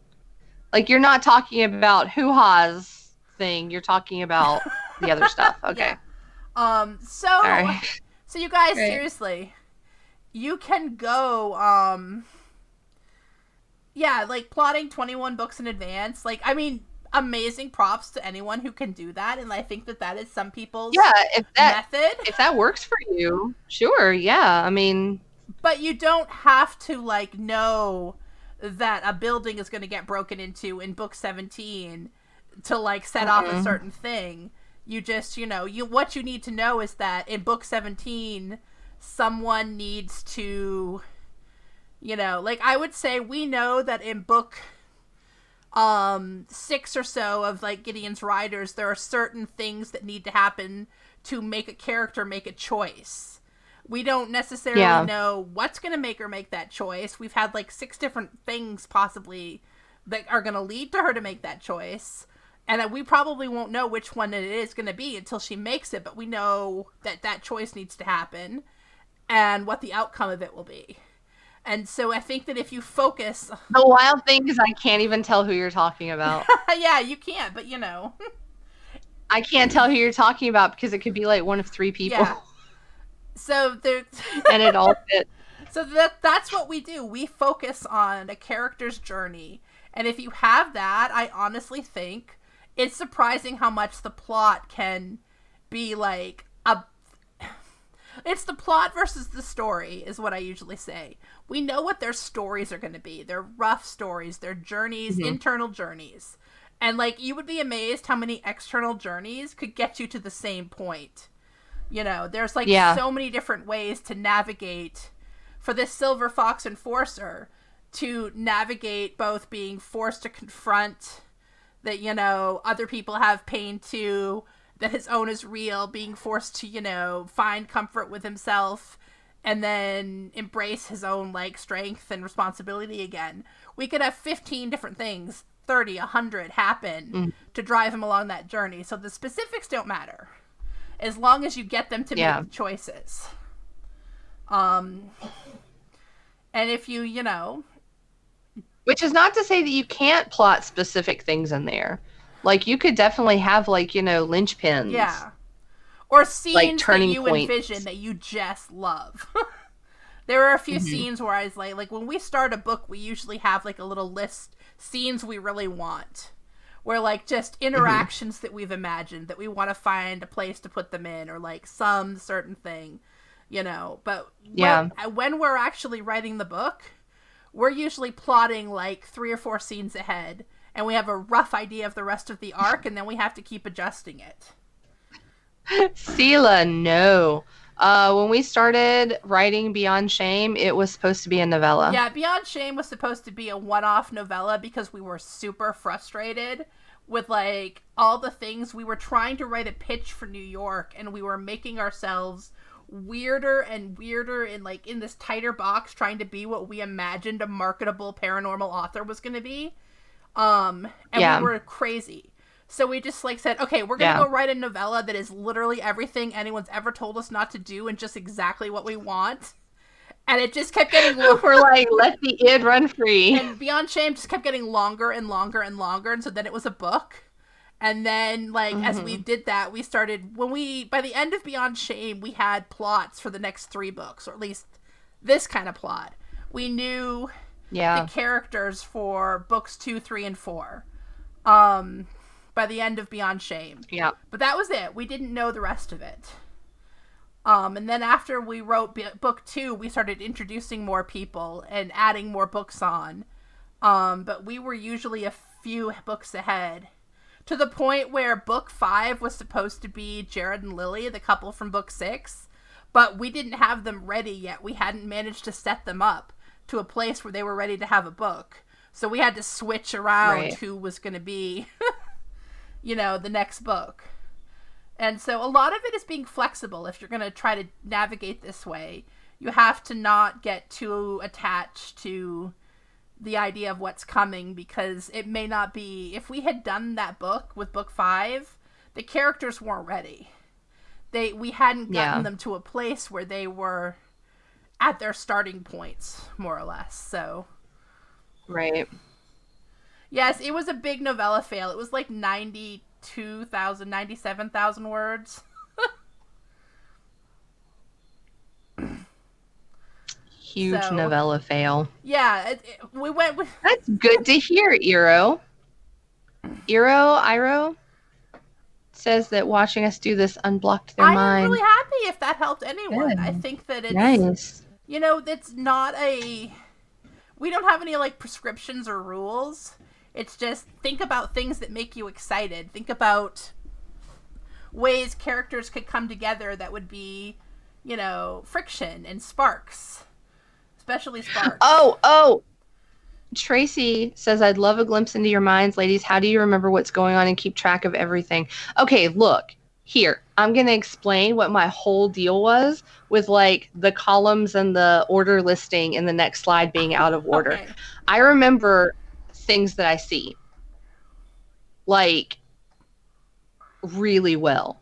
To the point where I can, picture them. If I close my eyes and try to recall it, I literally will picture it. That's why it was messing me up, because I couldn't slot it into my brain database. But otherwise, yeah, that's where I put it. I put it in my brain database. And we also have documents like this that help. We do have documents like this, but I hate to tell you, I'm going to switch the screen. I was going to show you guys Beyond's document, but a lot of the characters still the cards still look exactly like this. Some of them don't even have the names updated. They still just have the trope that we picked. Are you serious? Name one. I think that there's one in Gideon's Riders that does. I'm not even sure. That just has the trope? What's the trope? Book 8 tarot. What does it say? No, I might have finally put book 8 tarot in, because somebody helps me with a name thing. Okay. Okay. Do one on big swampy middles. Hey, middles are hard as hell, especially when you do this. We write the front, the first 30K of a book so fast, 25K, and then we write the last 40K in a week, and then we spend 5, 6, 8 months on the middle, because for us as co-writers, it's so hard. We have to get stuff in the right order. Yeah. So, Devin, do you keep it all in your head? Because that's what I was getting about with these cards. I do keep most of it in my head. I have... Yeah. I put down... I've tried to get good at writing down dates, and we pay Lily, who was in here. Lily goes behind us and puts everybody's eye color and hair color and stuff into Bibles, their tattoos, their ages. And she does a timeline for our books, because I definitely do not know what happened, how long it's been since something happened or something like that. Time is the thing that I regret most not keeping track of. So we pay Lily to go behind us and keep track of time. Yeah, we need it. Especially if you're going to write a big, long series that spans years, because people will start aging or not aging, and babies will be born. And oh, God. Things will be so confusing. And yeah, So, yes, character journey. Character journey is... Devin uses Scrivener. We want to use Scrivener. I want it so bad, but it doesn't let us both be in it. And we have to both be in it, because as you can see, we have to both be looking at the slide, and then Donna yelling at me because I put things in a random order. Look, it's how my brain works. I can't So help I it. think if I can't we help didn't it. have I can't that not in the right limitation, place. I would totally use Scrivener just to like sort everything. But if you can't afford it or you don't have access, there are worse things than Google Docs because you can make these slides pretty flexible. I've put family trees in here. I posted pictures. I like sometimes I'll copy paste like world building stuff for research. And you can open it on your phone or any computer. You're not going to lose it anywhere. So, sometimes I just do a slide that has a list of dates, important dates so that I remember them, when everybody was born, birthdays. Just be smarter than me. And instead of putting how old they are, put when they were born. Because then as the series goes on, you're like, were they 35? The first book, the 8th book, or now I don't know. When did how old are they? age? I don't know. Time is the thing that is hardest for me to conquer in a long running series. And readers will notice. I love you guys. I love when people notice. So, and also eye color, for some reason, I just give everybody brown. Everybody defaults to brown eyes in my head.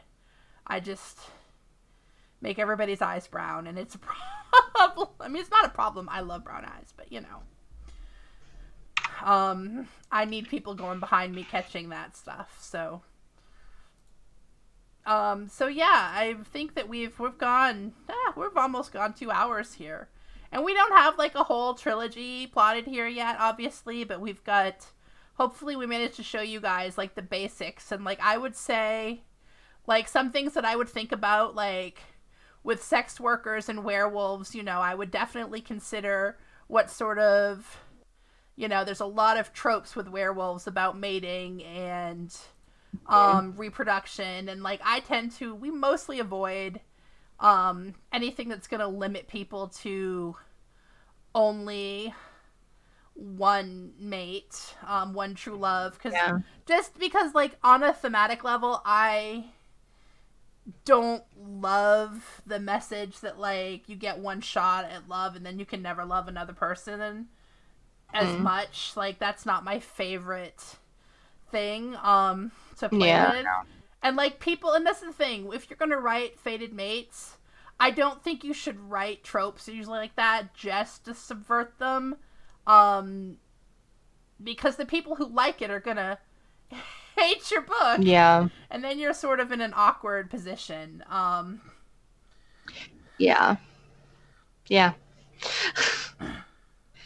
Learn from us. How we do not write tropes, just subvert We're not them. on Skype. We can't write while we're looking at each other's faces. So, like, even if we have to write in the same house for some reason, we, like, go in opposite rooms. We have to go do write in Google Docs. We both have the document open, and we basically just... We also can't be having, like, a conversation. No. Like, just an audio conversation either, because then we start talking about other shit. We distract each other, and also it's just weird. I'm like, don't look at me, don't look at me. Don't look at me.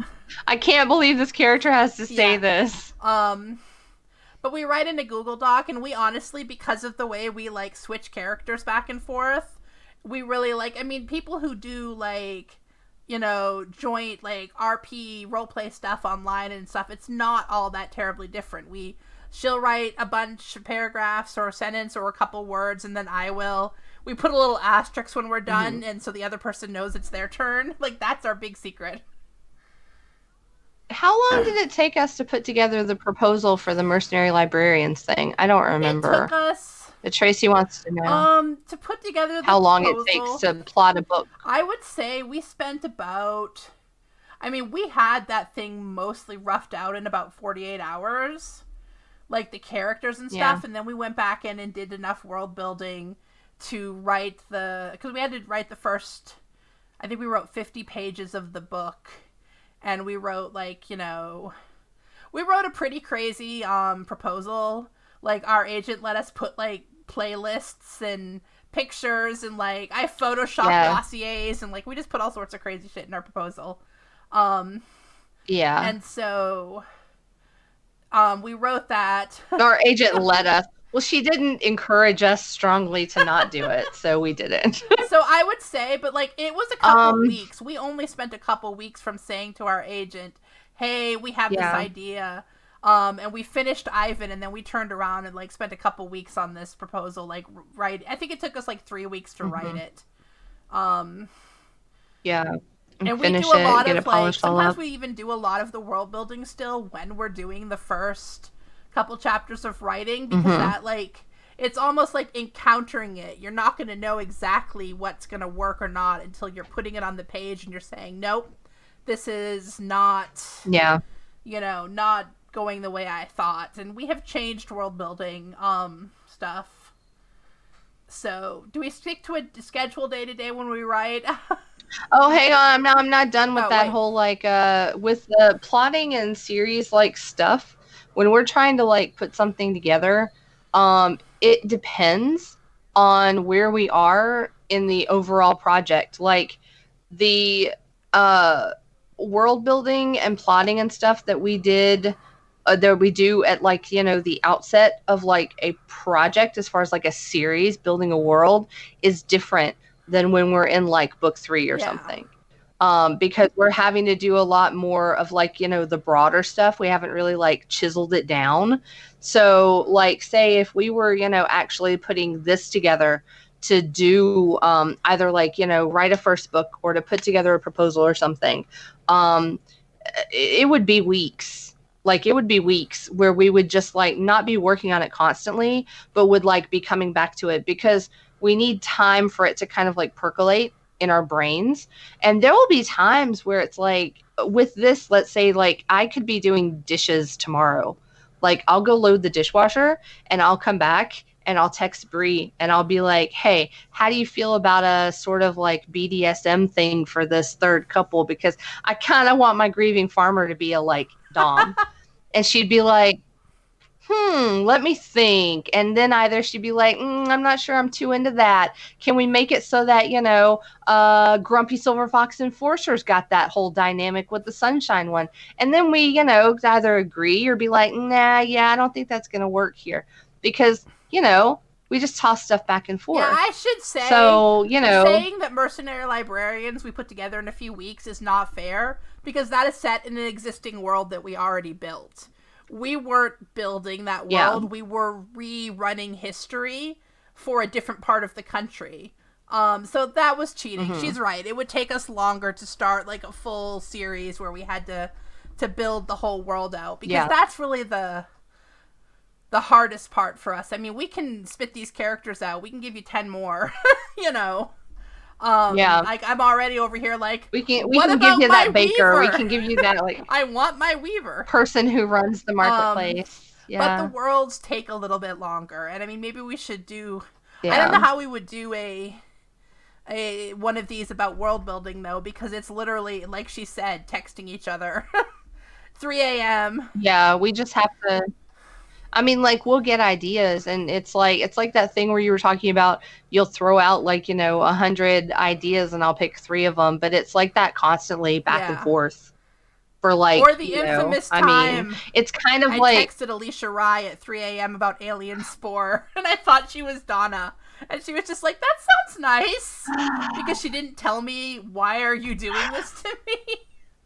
So why? So I really thought I had told asleep. it to Donna for like 3 days, and then I was finally like, "Oh wait." So yeah. And I didn't know what you were talking about when you mentioned it. The writing schedule every it's day, kind of we like do not write the same every day. Like it's like the thing. we would like to. We would try to, but our writing schedule is almost as sporadic as our plotting schedule. We actually did sit down and write the other day, literally because Donna texted me and said, "I just had an idea for this scene. We need to add this." And then we sat down and we wrote it. We try to be regular with writing, but we're 2 people. We have to sync up our schedules. And that was weird even before we had a global pandemic and all of our health issues of the last couple of years. So yeah, we don't. A lot of people who will like co-write, they'll do things like they'll alternate scenes or chapters And so they'll be tossing like the manuscript back and forth. But Bree and I are literally like, we're working on it at the same time. Sometimes there might be like, a scene or a bit or something that only involves my characters, or like, only one of hers or something that we might be like working on separately. But 95 to 98% of every book, we're writing all of it at the same time. Yeah. So, and that's hard enough to schedule when you're talking about one person, but when you're talking about having to get two people in there, I know I'm stuck on Dom Farmer, Chris Evans too. Like, I dig it. Like, I feel like Chris Evans has such a, like, I don't know, like a nice guy vibe, or like baby face or something, that like everybody, when they are thinking about like the kinds of stuff that he just like physically inspires, they seem to want to go sub with it. And like, I don't feel that. I don't feel that at all. Like, I'm not saying Chris Evans is a Dom, please God, don't get me wrong. Don't tweet it. I'm just Don't saying that, snitch tag her. I mean, like, please. Snitch tags. I hate them. Okay, no, I'm just, yeah, I dig it. I dig it. I mean, like, I'm with you guys. That's right. Let's think about that for a little while. Who wants to spend the next 5 or 10 minutes just talking about grieving farmer Chris Evans' Dom? No, I'm thinking about, like, Because I'll do that. I'm thinking about, who's running the brothel here on the werewolf planet. Hacker sex worker brothel mom. I thought Planet Mom was running it. I'm all thinking about this character now. Like, I want to write her. Planet Mom's running a brothel. We never really had much of a difference in writing style. No, to begin with. We used to plot fan fiction together, and we used to have a game. Like, we had something on my website in like 2000 where we both wrote like, a few paragraphs of something, and people had to guess which one of us had written it, and people never could. Like, we have always been very close in style, but Donna does. I'm bad at it. Yeah. I'm bad at it. Like, after, when we write a book, like, if you point to a particular passage, like, it can be difficult for me to remember, like, who wrote it, if I wrote it, or if we wrote it. I only know for sure if it's dialogue, and then I know whoever has that character must have written it. Except for some secondaries we switch off, and then I just don't know. That was happening the other day. I was rereading Mercenary Librarians, and I couldn't remember which of us had written some of the stuff. So that was fortunate. That's just... She does go through, though, and do a very thorough copy edit, like a line edit. Almost like a line rewrite is what you call it. To sort of make sure that line level rewrite. Everything flows together smoothly, though, because it can get choppy if you switch back and forth, It doesn't always go smoothly. Sometimes reviewers say they see, like, I saw someone the other day who said that they could tell which of us had written what. But anytime I've ever seen someone say that and they post examples, they're wrong. They're wrong. Like, yeah, they're always wrong. I think that the ways that, like, our styles converge and, like, diverge are not easily detectable, because they're more like things, if you see something that's very subtle thematically, Donna probably wrote it. And if you see something that comes in like an anvil and smacks you in the face, it was probably me. So, like, that's the biggest thing I can tell you. Yeah, that always makes me laugh, because it's like, anytime anybody thinks that they figured out who wrote what, I'm like, you don't even know. Because you're so wrong about all of your examples. Like, that's just not even, like there was the like one person who was like convinced I had written Ace, and I'm like, I could never. I cannot write a line of dialogue from that dude. I cannot write any, like, he is not in my head. He will never be in my head. Ace, I don't generally believe in the muse, but Ace makes me believe in the muse, because I don't know how I write what the stuff that Ace says. I don't know. I am a nice, sweet girl. So Ace just came out of nowhere. That is a good question, Iro. Like, what would you advise a beginner? If you're gonna... Okay, like, I don't know if you're talking about a series. I'm gonna ask you, where it starts out with one pair, but then it's switches each book, because that's like a common romance thing. Each book is going to be a new relationship. And that is like, and then this like the stuff like Alana Andrews' Hidden Legacy has 3 books about one relationship and then 3 books about the next one. So like there are lots of different ways that those can switch, but I would say that sequel baiting, that's, people call it that. I call it that unironically. It is what you're doing. You are putting in bait that makes people want these next characters. And I think that one of the Sequel big bait. reasons we plan out these dynamics and we know who these relationship couples are going to be is because when we're writing book 1, we're going to make sure that Planet Mom and Space Mom are having some sort of tension, romantic tension, sexual tension. They're clashing, or they're arguing, or they're giving each other sex eyes. And we're going to put it in book 1 in a way where people want to see what's going to happen from that. And we're going to have Hotshot Pilot and Farmer bouncing off each other too. I would totally put the hottest shit I could think of for my like grieving farmer in that first book. I would put him, I would make him do like a broody thing that would have like people just dying to get their hands on him.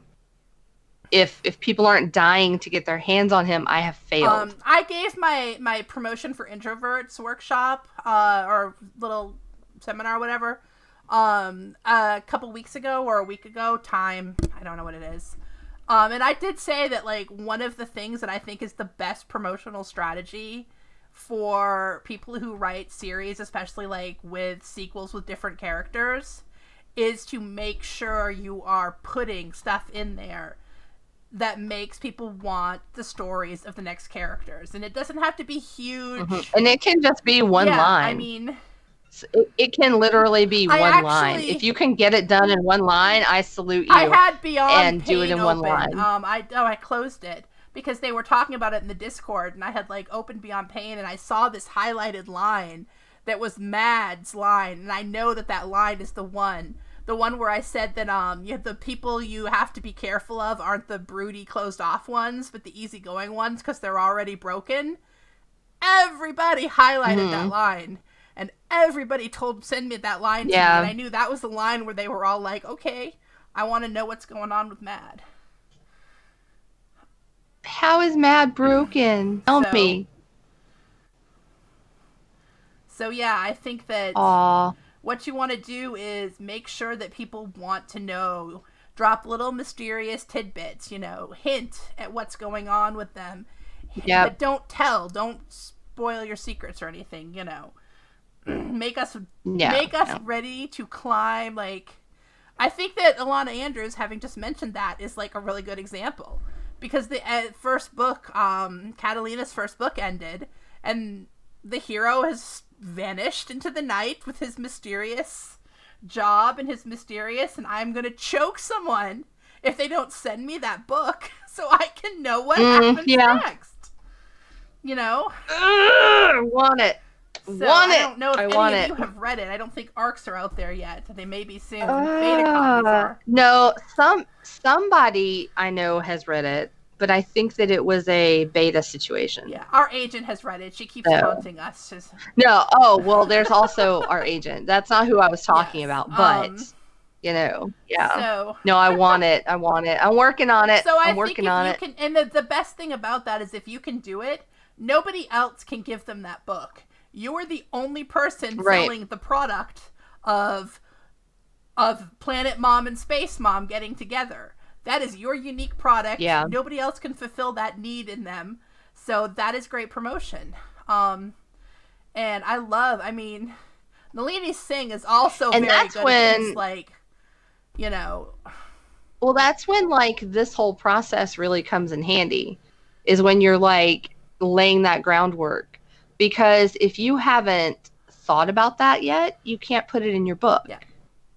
But if you have laid it out, not only can you, kind of rest a little easier knowing that it can be turning over and over in your mind, like somewhere in the back or more toward the front or wherever your process takes place.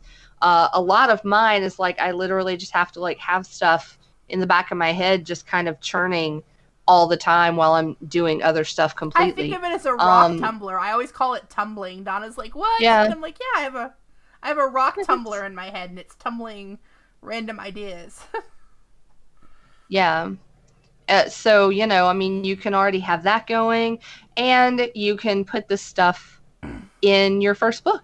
You can go ahead and lay that groundwork, and yeah, what that's called is job security because, you know, like Bree said, nobody else can give them that story.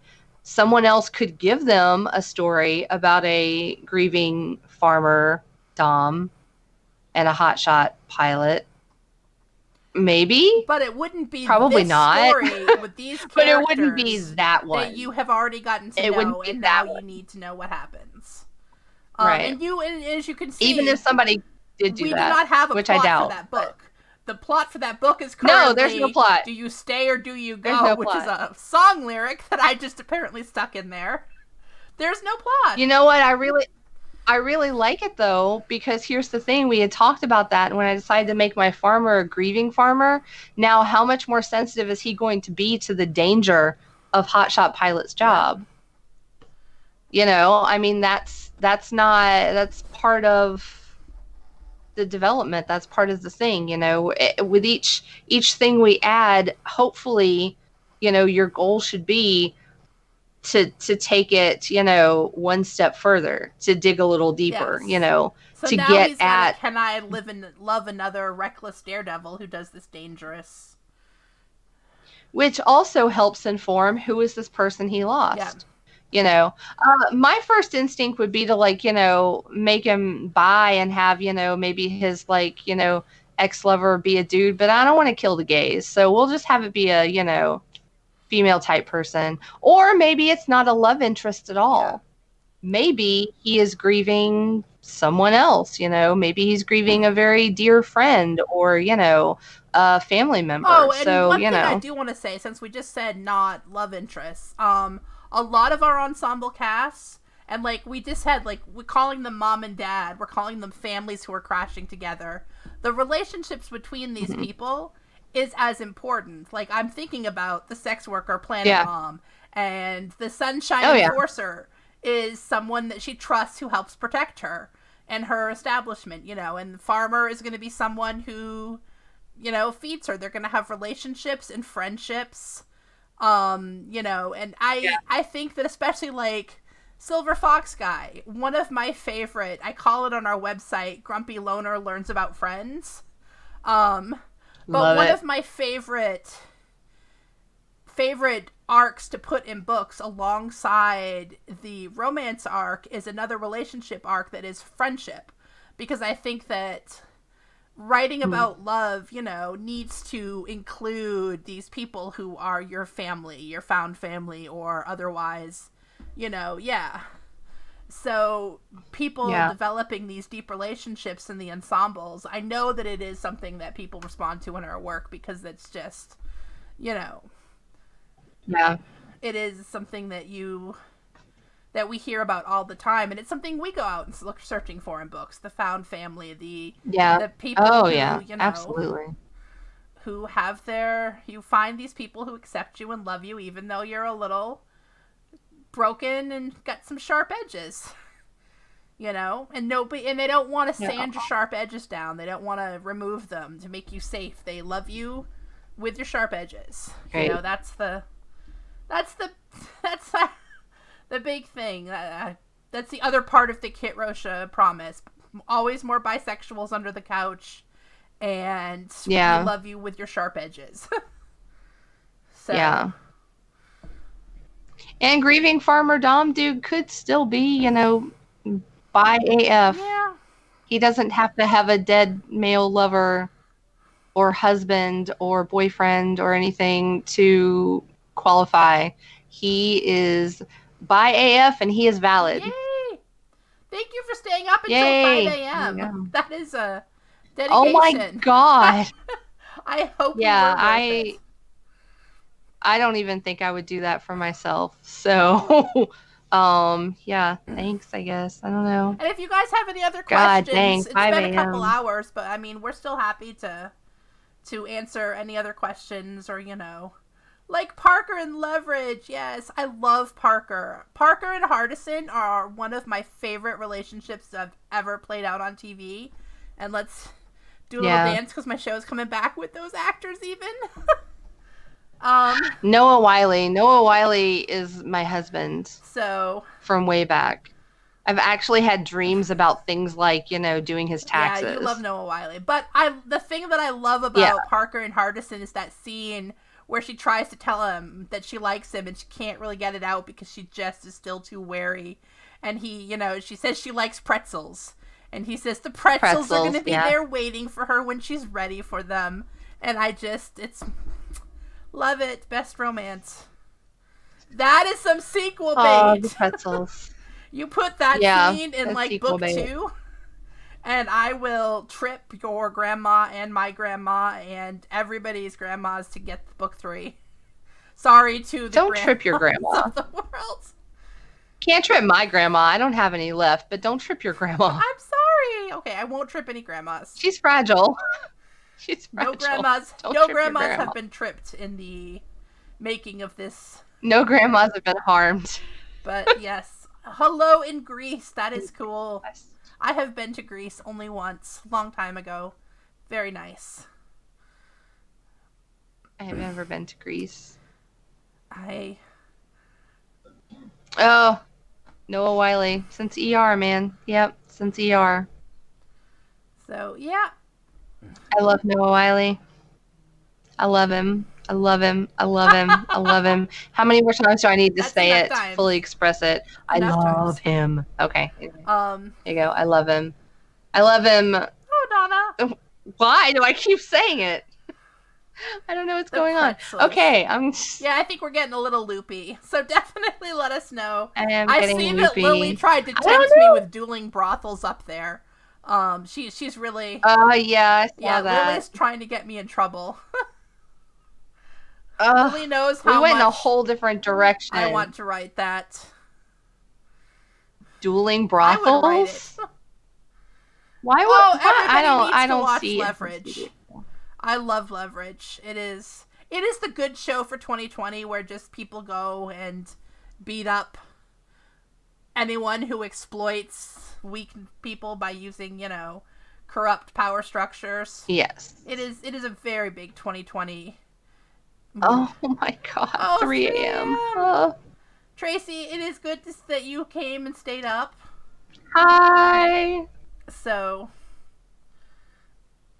I don't know, when do you decide to do stop stuff? plotting and start writing?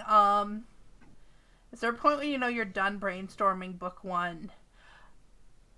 I think sometimes we jump in before maybe we should be done just because we get excited. Yeah.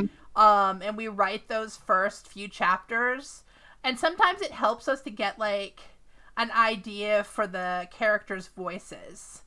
It helps us figure out who they are, how they sound, who they feel like. If we can sort of get that. And it can clarify stuff. I will say this. I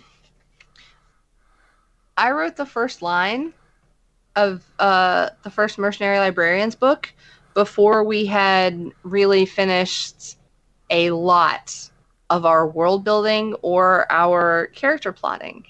And this is the first line of the book. And I think that it really went a long way toward, I think, giving us the proper vibe of, like, because remember, Bree and I still have to get on the same page about that kind of stuff. Yeah. So if I'm thinking of something maybe like kind of, slapstick, and she's thinking something a little bit more noir, we would be screwed. So here's the first line of Deal with the Devil. Nina had broken the cardinal rule, and now she had to kill someone. So there, I wrote that, and I was like, okay, so this is what I'm thinking, Bree. And she was like, dig it. Yes. And then we picked it back up. That was an extremely I see where you're going with this line, because, anytime the heroine, I think the next line is like 3 someones or 4 someones actually. 4 someones actually. So yeah, anytime your heroine's gonna have to kill 4 people in the opening scene, it's not a rom-com. Yeah. You're going in a certain direction. I don't know. So, I think you're definitely, any type of relationship is interesting enough to sustain a novel, like romantic relationships. I just think that, I wouldn't call it a romance, because romance is not like a value judgment or anything. It's just a genre metadata, classification that helps manage people's expectations so they don't hate your book. And romance people want one thing. Lots of them want all sorts of nitpicky things, but generally speaking, they want some number of people to get together in a somewhat romantic way and have some sort of happy ending, satisfactory ending. And so there's lots of room in there, I think for Ace and even Arrow relationships, I've seen people do all these books, because I think that the definition needs to be, for me, the definition is we are deciding that we are better as a partnership than we are apart, and we're going to do this thing however we decide this thing for as long as it makes us happy. My definition of romance is pretty broad. That does not involve marriage or kids or a certain type of sexual activity or anything. It's just we're a partnership and we're together. It's actually kind of funny though, with so many people assuming that a romance novel will end with marriage, because it's I was having a conversation with one of my kids a few weeks ago, and said kid is agender, aromantic, asexual, all the A's. She calls herself, she uses her and they, calls herself AAA. But we sort of were having a conversation where they had mentioned, they'd really like to be married someday. Only that wouldn't work for them. They couldn't do that, all this stuff. And I was like, why can you not do that? And their answer was because, I'm aromantic and asexual. And I was like, so get married for other reasons. Get married for companionship. Get married because you want to share your life with someone in an asexual, aromantic way, get married because you want to form a partnership. And so their mind was kind of blown at the idea that, marriage did not have to be the logical conclusion of a romantic pairing. And so that really made me think about the people who consider the only valid way to end a romance novel is marriage. I'm like, you would definitely not approve of what I just talked about with my child. But I don't like the idea that they're synonyms. Basically. No way. No way, shape, or form. It's always funny when I get people talking down to me about romance, because they could never write a romance because they wouldn't write one of these happy endings where everybody gets married and has babies, and I'm like, okay, I don't write those either most of the time, but whatever. Congratulations for you. Yeah, thanks. So having to bust out the Mylanta now. You would just we made ever me sad, share the Beyond Books character slides? We tend not to with books that have been these books have been out for a long time and lots of people have specific ideas, and I don't want to share an image that you hate for your favorite character, or some guy who for one of my favorite characters that we all love became intensely problematic. It's just not an image I want to put in people's heads. If they want to put them in there, that's fine, but I don't want to be responsible for that, especially with, people out here doing dumb things and saying awful shit, So, most of the time, because, yeah, I don't want to be the one who kills somebody's character dreams. I like everyone to have their own head casting. Yeah. Yeah, I don't want to kill anyone's boner. Like, I don't want to do it. So, You know, metaphorical or physical. It's like I don't. No. Don't usually. If somebody asks me and I've like invited someone to like, ask that I can reasonably answer and I will like tell you, then that's a thing that, like I will do, but I don't usually like it because the things that I like are not the things that somebody else likes, you know what I mean? and there are also times I like what I said, like, because this, if you follow me on Twitter, you know that I'm like borderline face blind. So a lot of times I pick a picture because it gives We me should tell them the story. which story? We should Let tell me them finish this first. the Because it gives me okay. a certain vibe because they're wearing certain clothes or they have a certain expression, but like there are 90 pictures of them otherwise that would never work for me. So, that's it's a very specific thing. What story? Is it the sunshine story? Tell them how face blind. No, not the sunshine story. The Snowpiercer story. I watched Snowpiercer and texted her because I thought I'd discovered a hot new guy. And she was like, that's Captain America. And I was like, no, this dude is not Captain America. He is all like brunette and bearded and hot. This is not Captain America. And she was like, no, it's Captain America. She was really drunk, so I thought maybe she was wrong. Like super When am I ever wrong about Chris So then Evans? I finally Googled My Twitter and I like had says Captain Master America Chrisologist. and the Snowpiercer pictures next to each other, and I was like, I don't know, maybe this is the same guy. So, no, I can't. My Twitter bio says Master Chrisologist, and you think I was mistaken about that? Just because I was drunk. After the That's true. Snowpiercer That's true. thing. I didn't add it.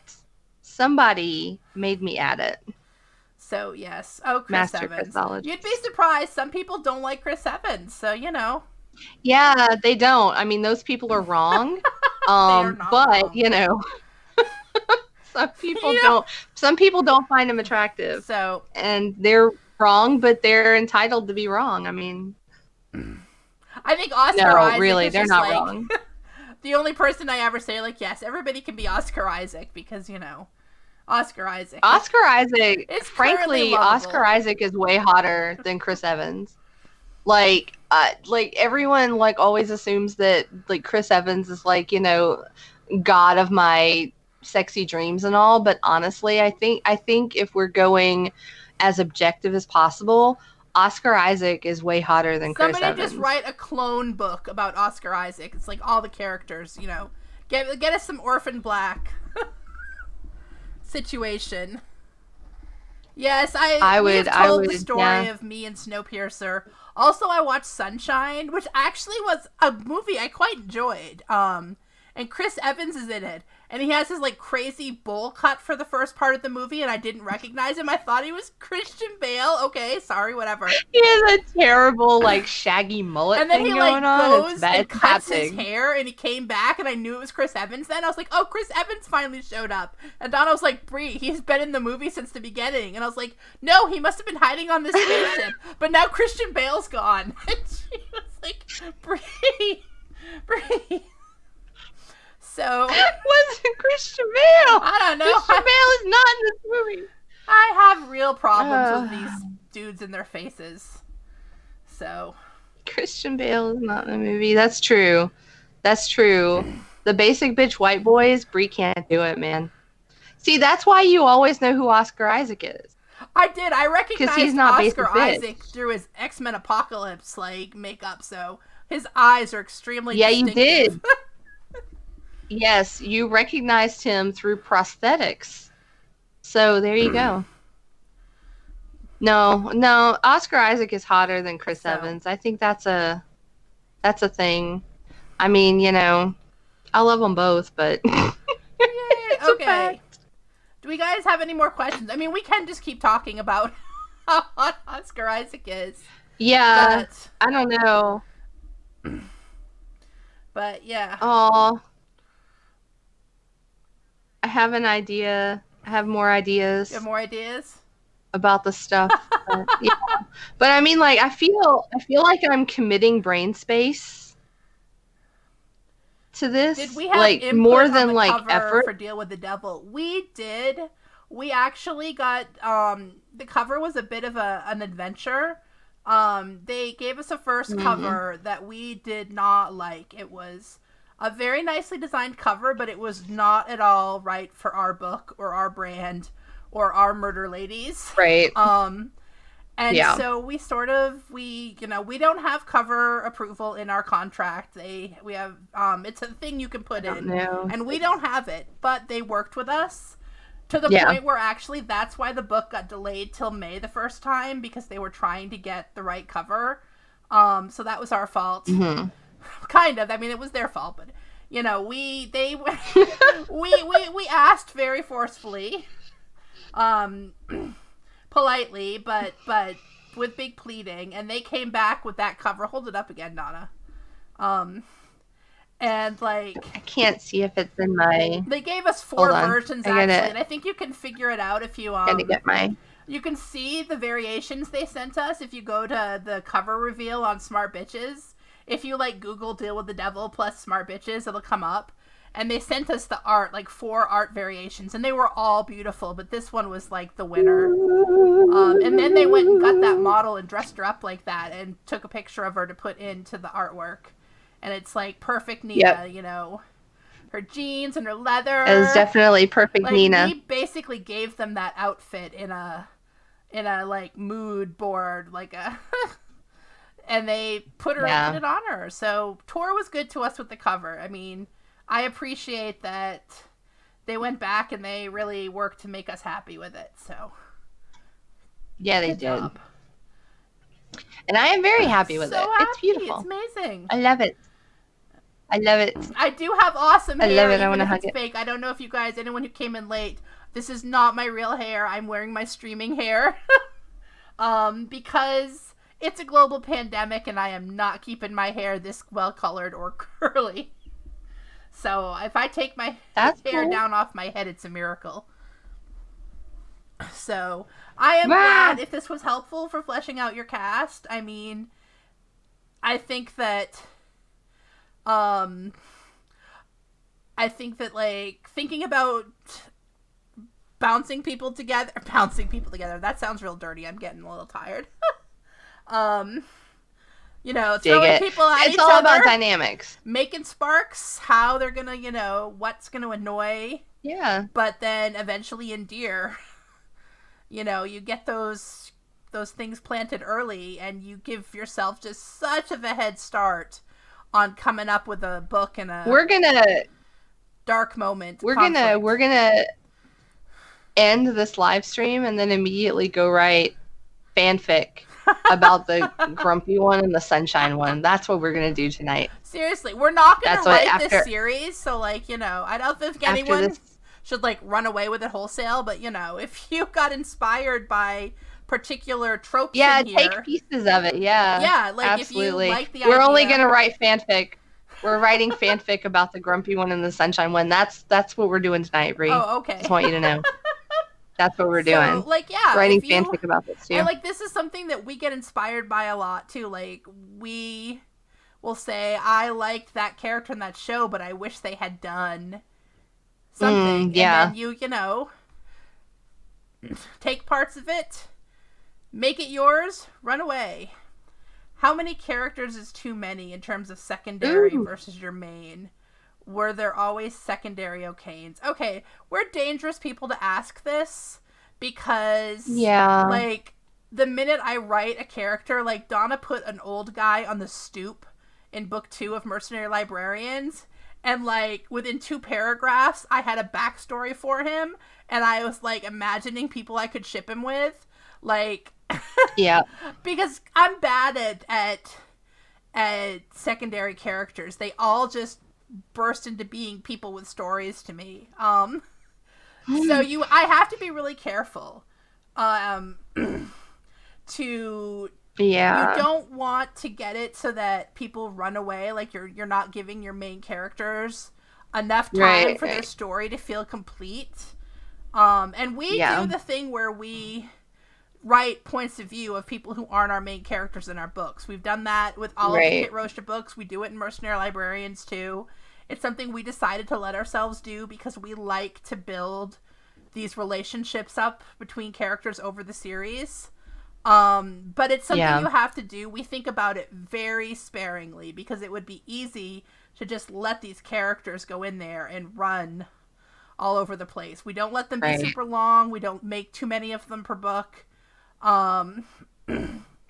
You know, we really try to make sure that that we're getting, you're not like gonna be reading this. The rule that we have is like we don't want anyone ever reading about a secondary character and going, why am I not reading about this main relationship? So I think that's what you need to think about, like strategically, like literally don't put a scene right after something where the people are going to want to reveal, or interrupting something they're going to want to read the next part of. And also then with other secondary characters, you know, make fewer, but make them really, really real people. You know, make vivid secondary characters instead of lots and lots of NPCs who don't show up all that often, you know. Calling them NPCs you don't want is NPCs. weird because it's like, obviously none of them are player characters, but you know what I mean. Make them vivid. And like for secondary O'Kanes, I think, I mean, Flash and Amira were basically the only ones who were ever secondary, because we just kept introducing them and then making them main characters. Yeah. So, like, there were absolutely, like, initially, you know, Doc, Dylan Jordan was a secondary character. Yeah, he got upgraded. He got upgraded. So, Jessa, I read your Lex's 140,000 was word a secondary fanfic. character. So, I read Jessa Kent's entire Dragon Age fanfic, 140,000 words. So, I read it, yeah. Oh, yeah. Did you? I haven't read any fanfic in a while. So, I need to read some fanfic. Or write some. I have not read some and any write some new fanfic in a while, unless this is the new one, Jessa. I read the one that you wrote like way back when the game was newish. So thank you guys. I'm glad that you have all had fun and that this has helped. We're probably not going to write this series. We have so many other books we need to be writing right now.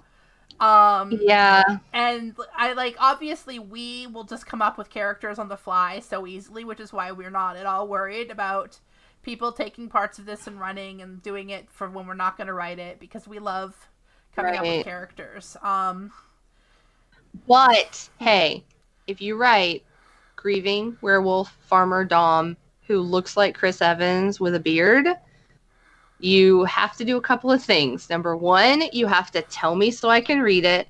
Number two, you have to tell me so I can read it.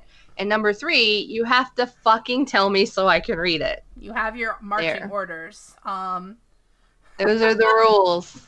Them's the rules. I'm glad you've enjoyed watching us bounce ideas off each other. This is, I mean, like I said, we planned none of this, so it was the real full octane experience, except we didn't yell at each other.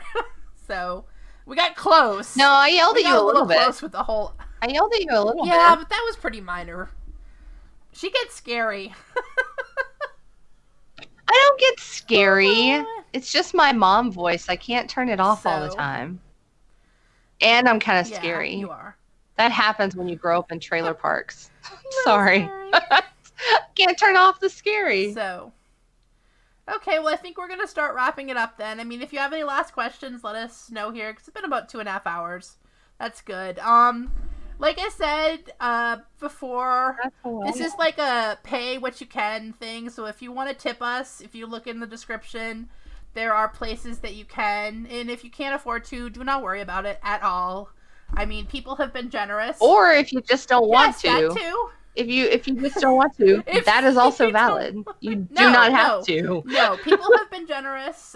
We have already been compensated for our time by some very generous people. Yeah. So, like, I don't want anyone to feel bad or like they, can. I just appreciate very much that those people and all of you who have given us money have made it possible for us to do this, and we're going to leave this video up so that people who couldn't come can see it for whatever entertainment value it has, and that you let us do this without having to charge for it, because I know that stuff is crazy right now, and so many of us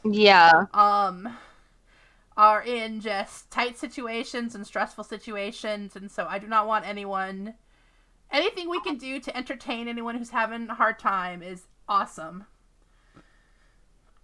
Yeah. Welcome, Courtney, from the other side of the world. And if anybody wants to, like, you know, see this shit happen all over again with a different subgenre and different tropes and different people, then I don't know, you know, we can do it again. So, like, we can do different parts, we can do other things. So if there's, you know, any parts of like the process that you guys are particularly interested other than this in seeing, you know, let us know. I am super glad if anyone is excited for writing. I hope you are all super excited. Go good. And like make awesome characters, bounce them off each other, and write some sparks and do your sequel baiting. Like that. Yes, do your sequel baiting. If Mama Bree can say anything, we will be checking your homework. Do your sequel baiting, and it does not have to be a lot, but put a couple hints in there. Make us so curious about who these next characters are. Do it. You know who's good at that I was reading recently? Holly Trent. I was reading her sci-fi books. Yeah. She's good at the sequel bait. So, yeah.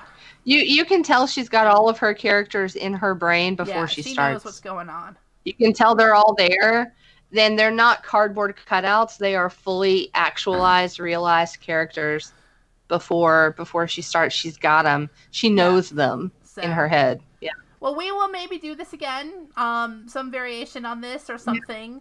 We will think about it. It was fun, and yes, thank you guys so much. We're gonna just for coming. Get it shut down now. If you have any more questions, you can still put them in the chat. I will check it here in a little bit. I think I'll still be able to type in it. So thank you guys. And you know, tweet us and just have fun, and everybody stay safe and stay sane. And yes, I'm talking about her sci-fi series. It's under H.E. Trent. It's the Jack, I think, Jekh saga. Jack KH, yeah. So yeah, those were the ones that I just read. I just read the first 3 of them like in a big binge. So yes, I will maybe put some links to some of the books, like Devon's Rainbow Islands and some stuff here in the update the stuff. I already linked it, but we should link it again. I'm going to link it in the description, a couple of these books, so if you guys come back, you can find them. Yeah, in the description. Yeah, so, I gotcha. Okay, thank you guys, and we will see you later. Bye-bye. Bye. Oh, let me find if I can stop. There we go. Oh, you can't. Bye. We're just going to be here all night.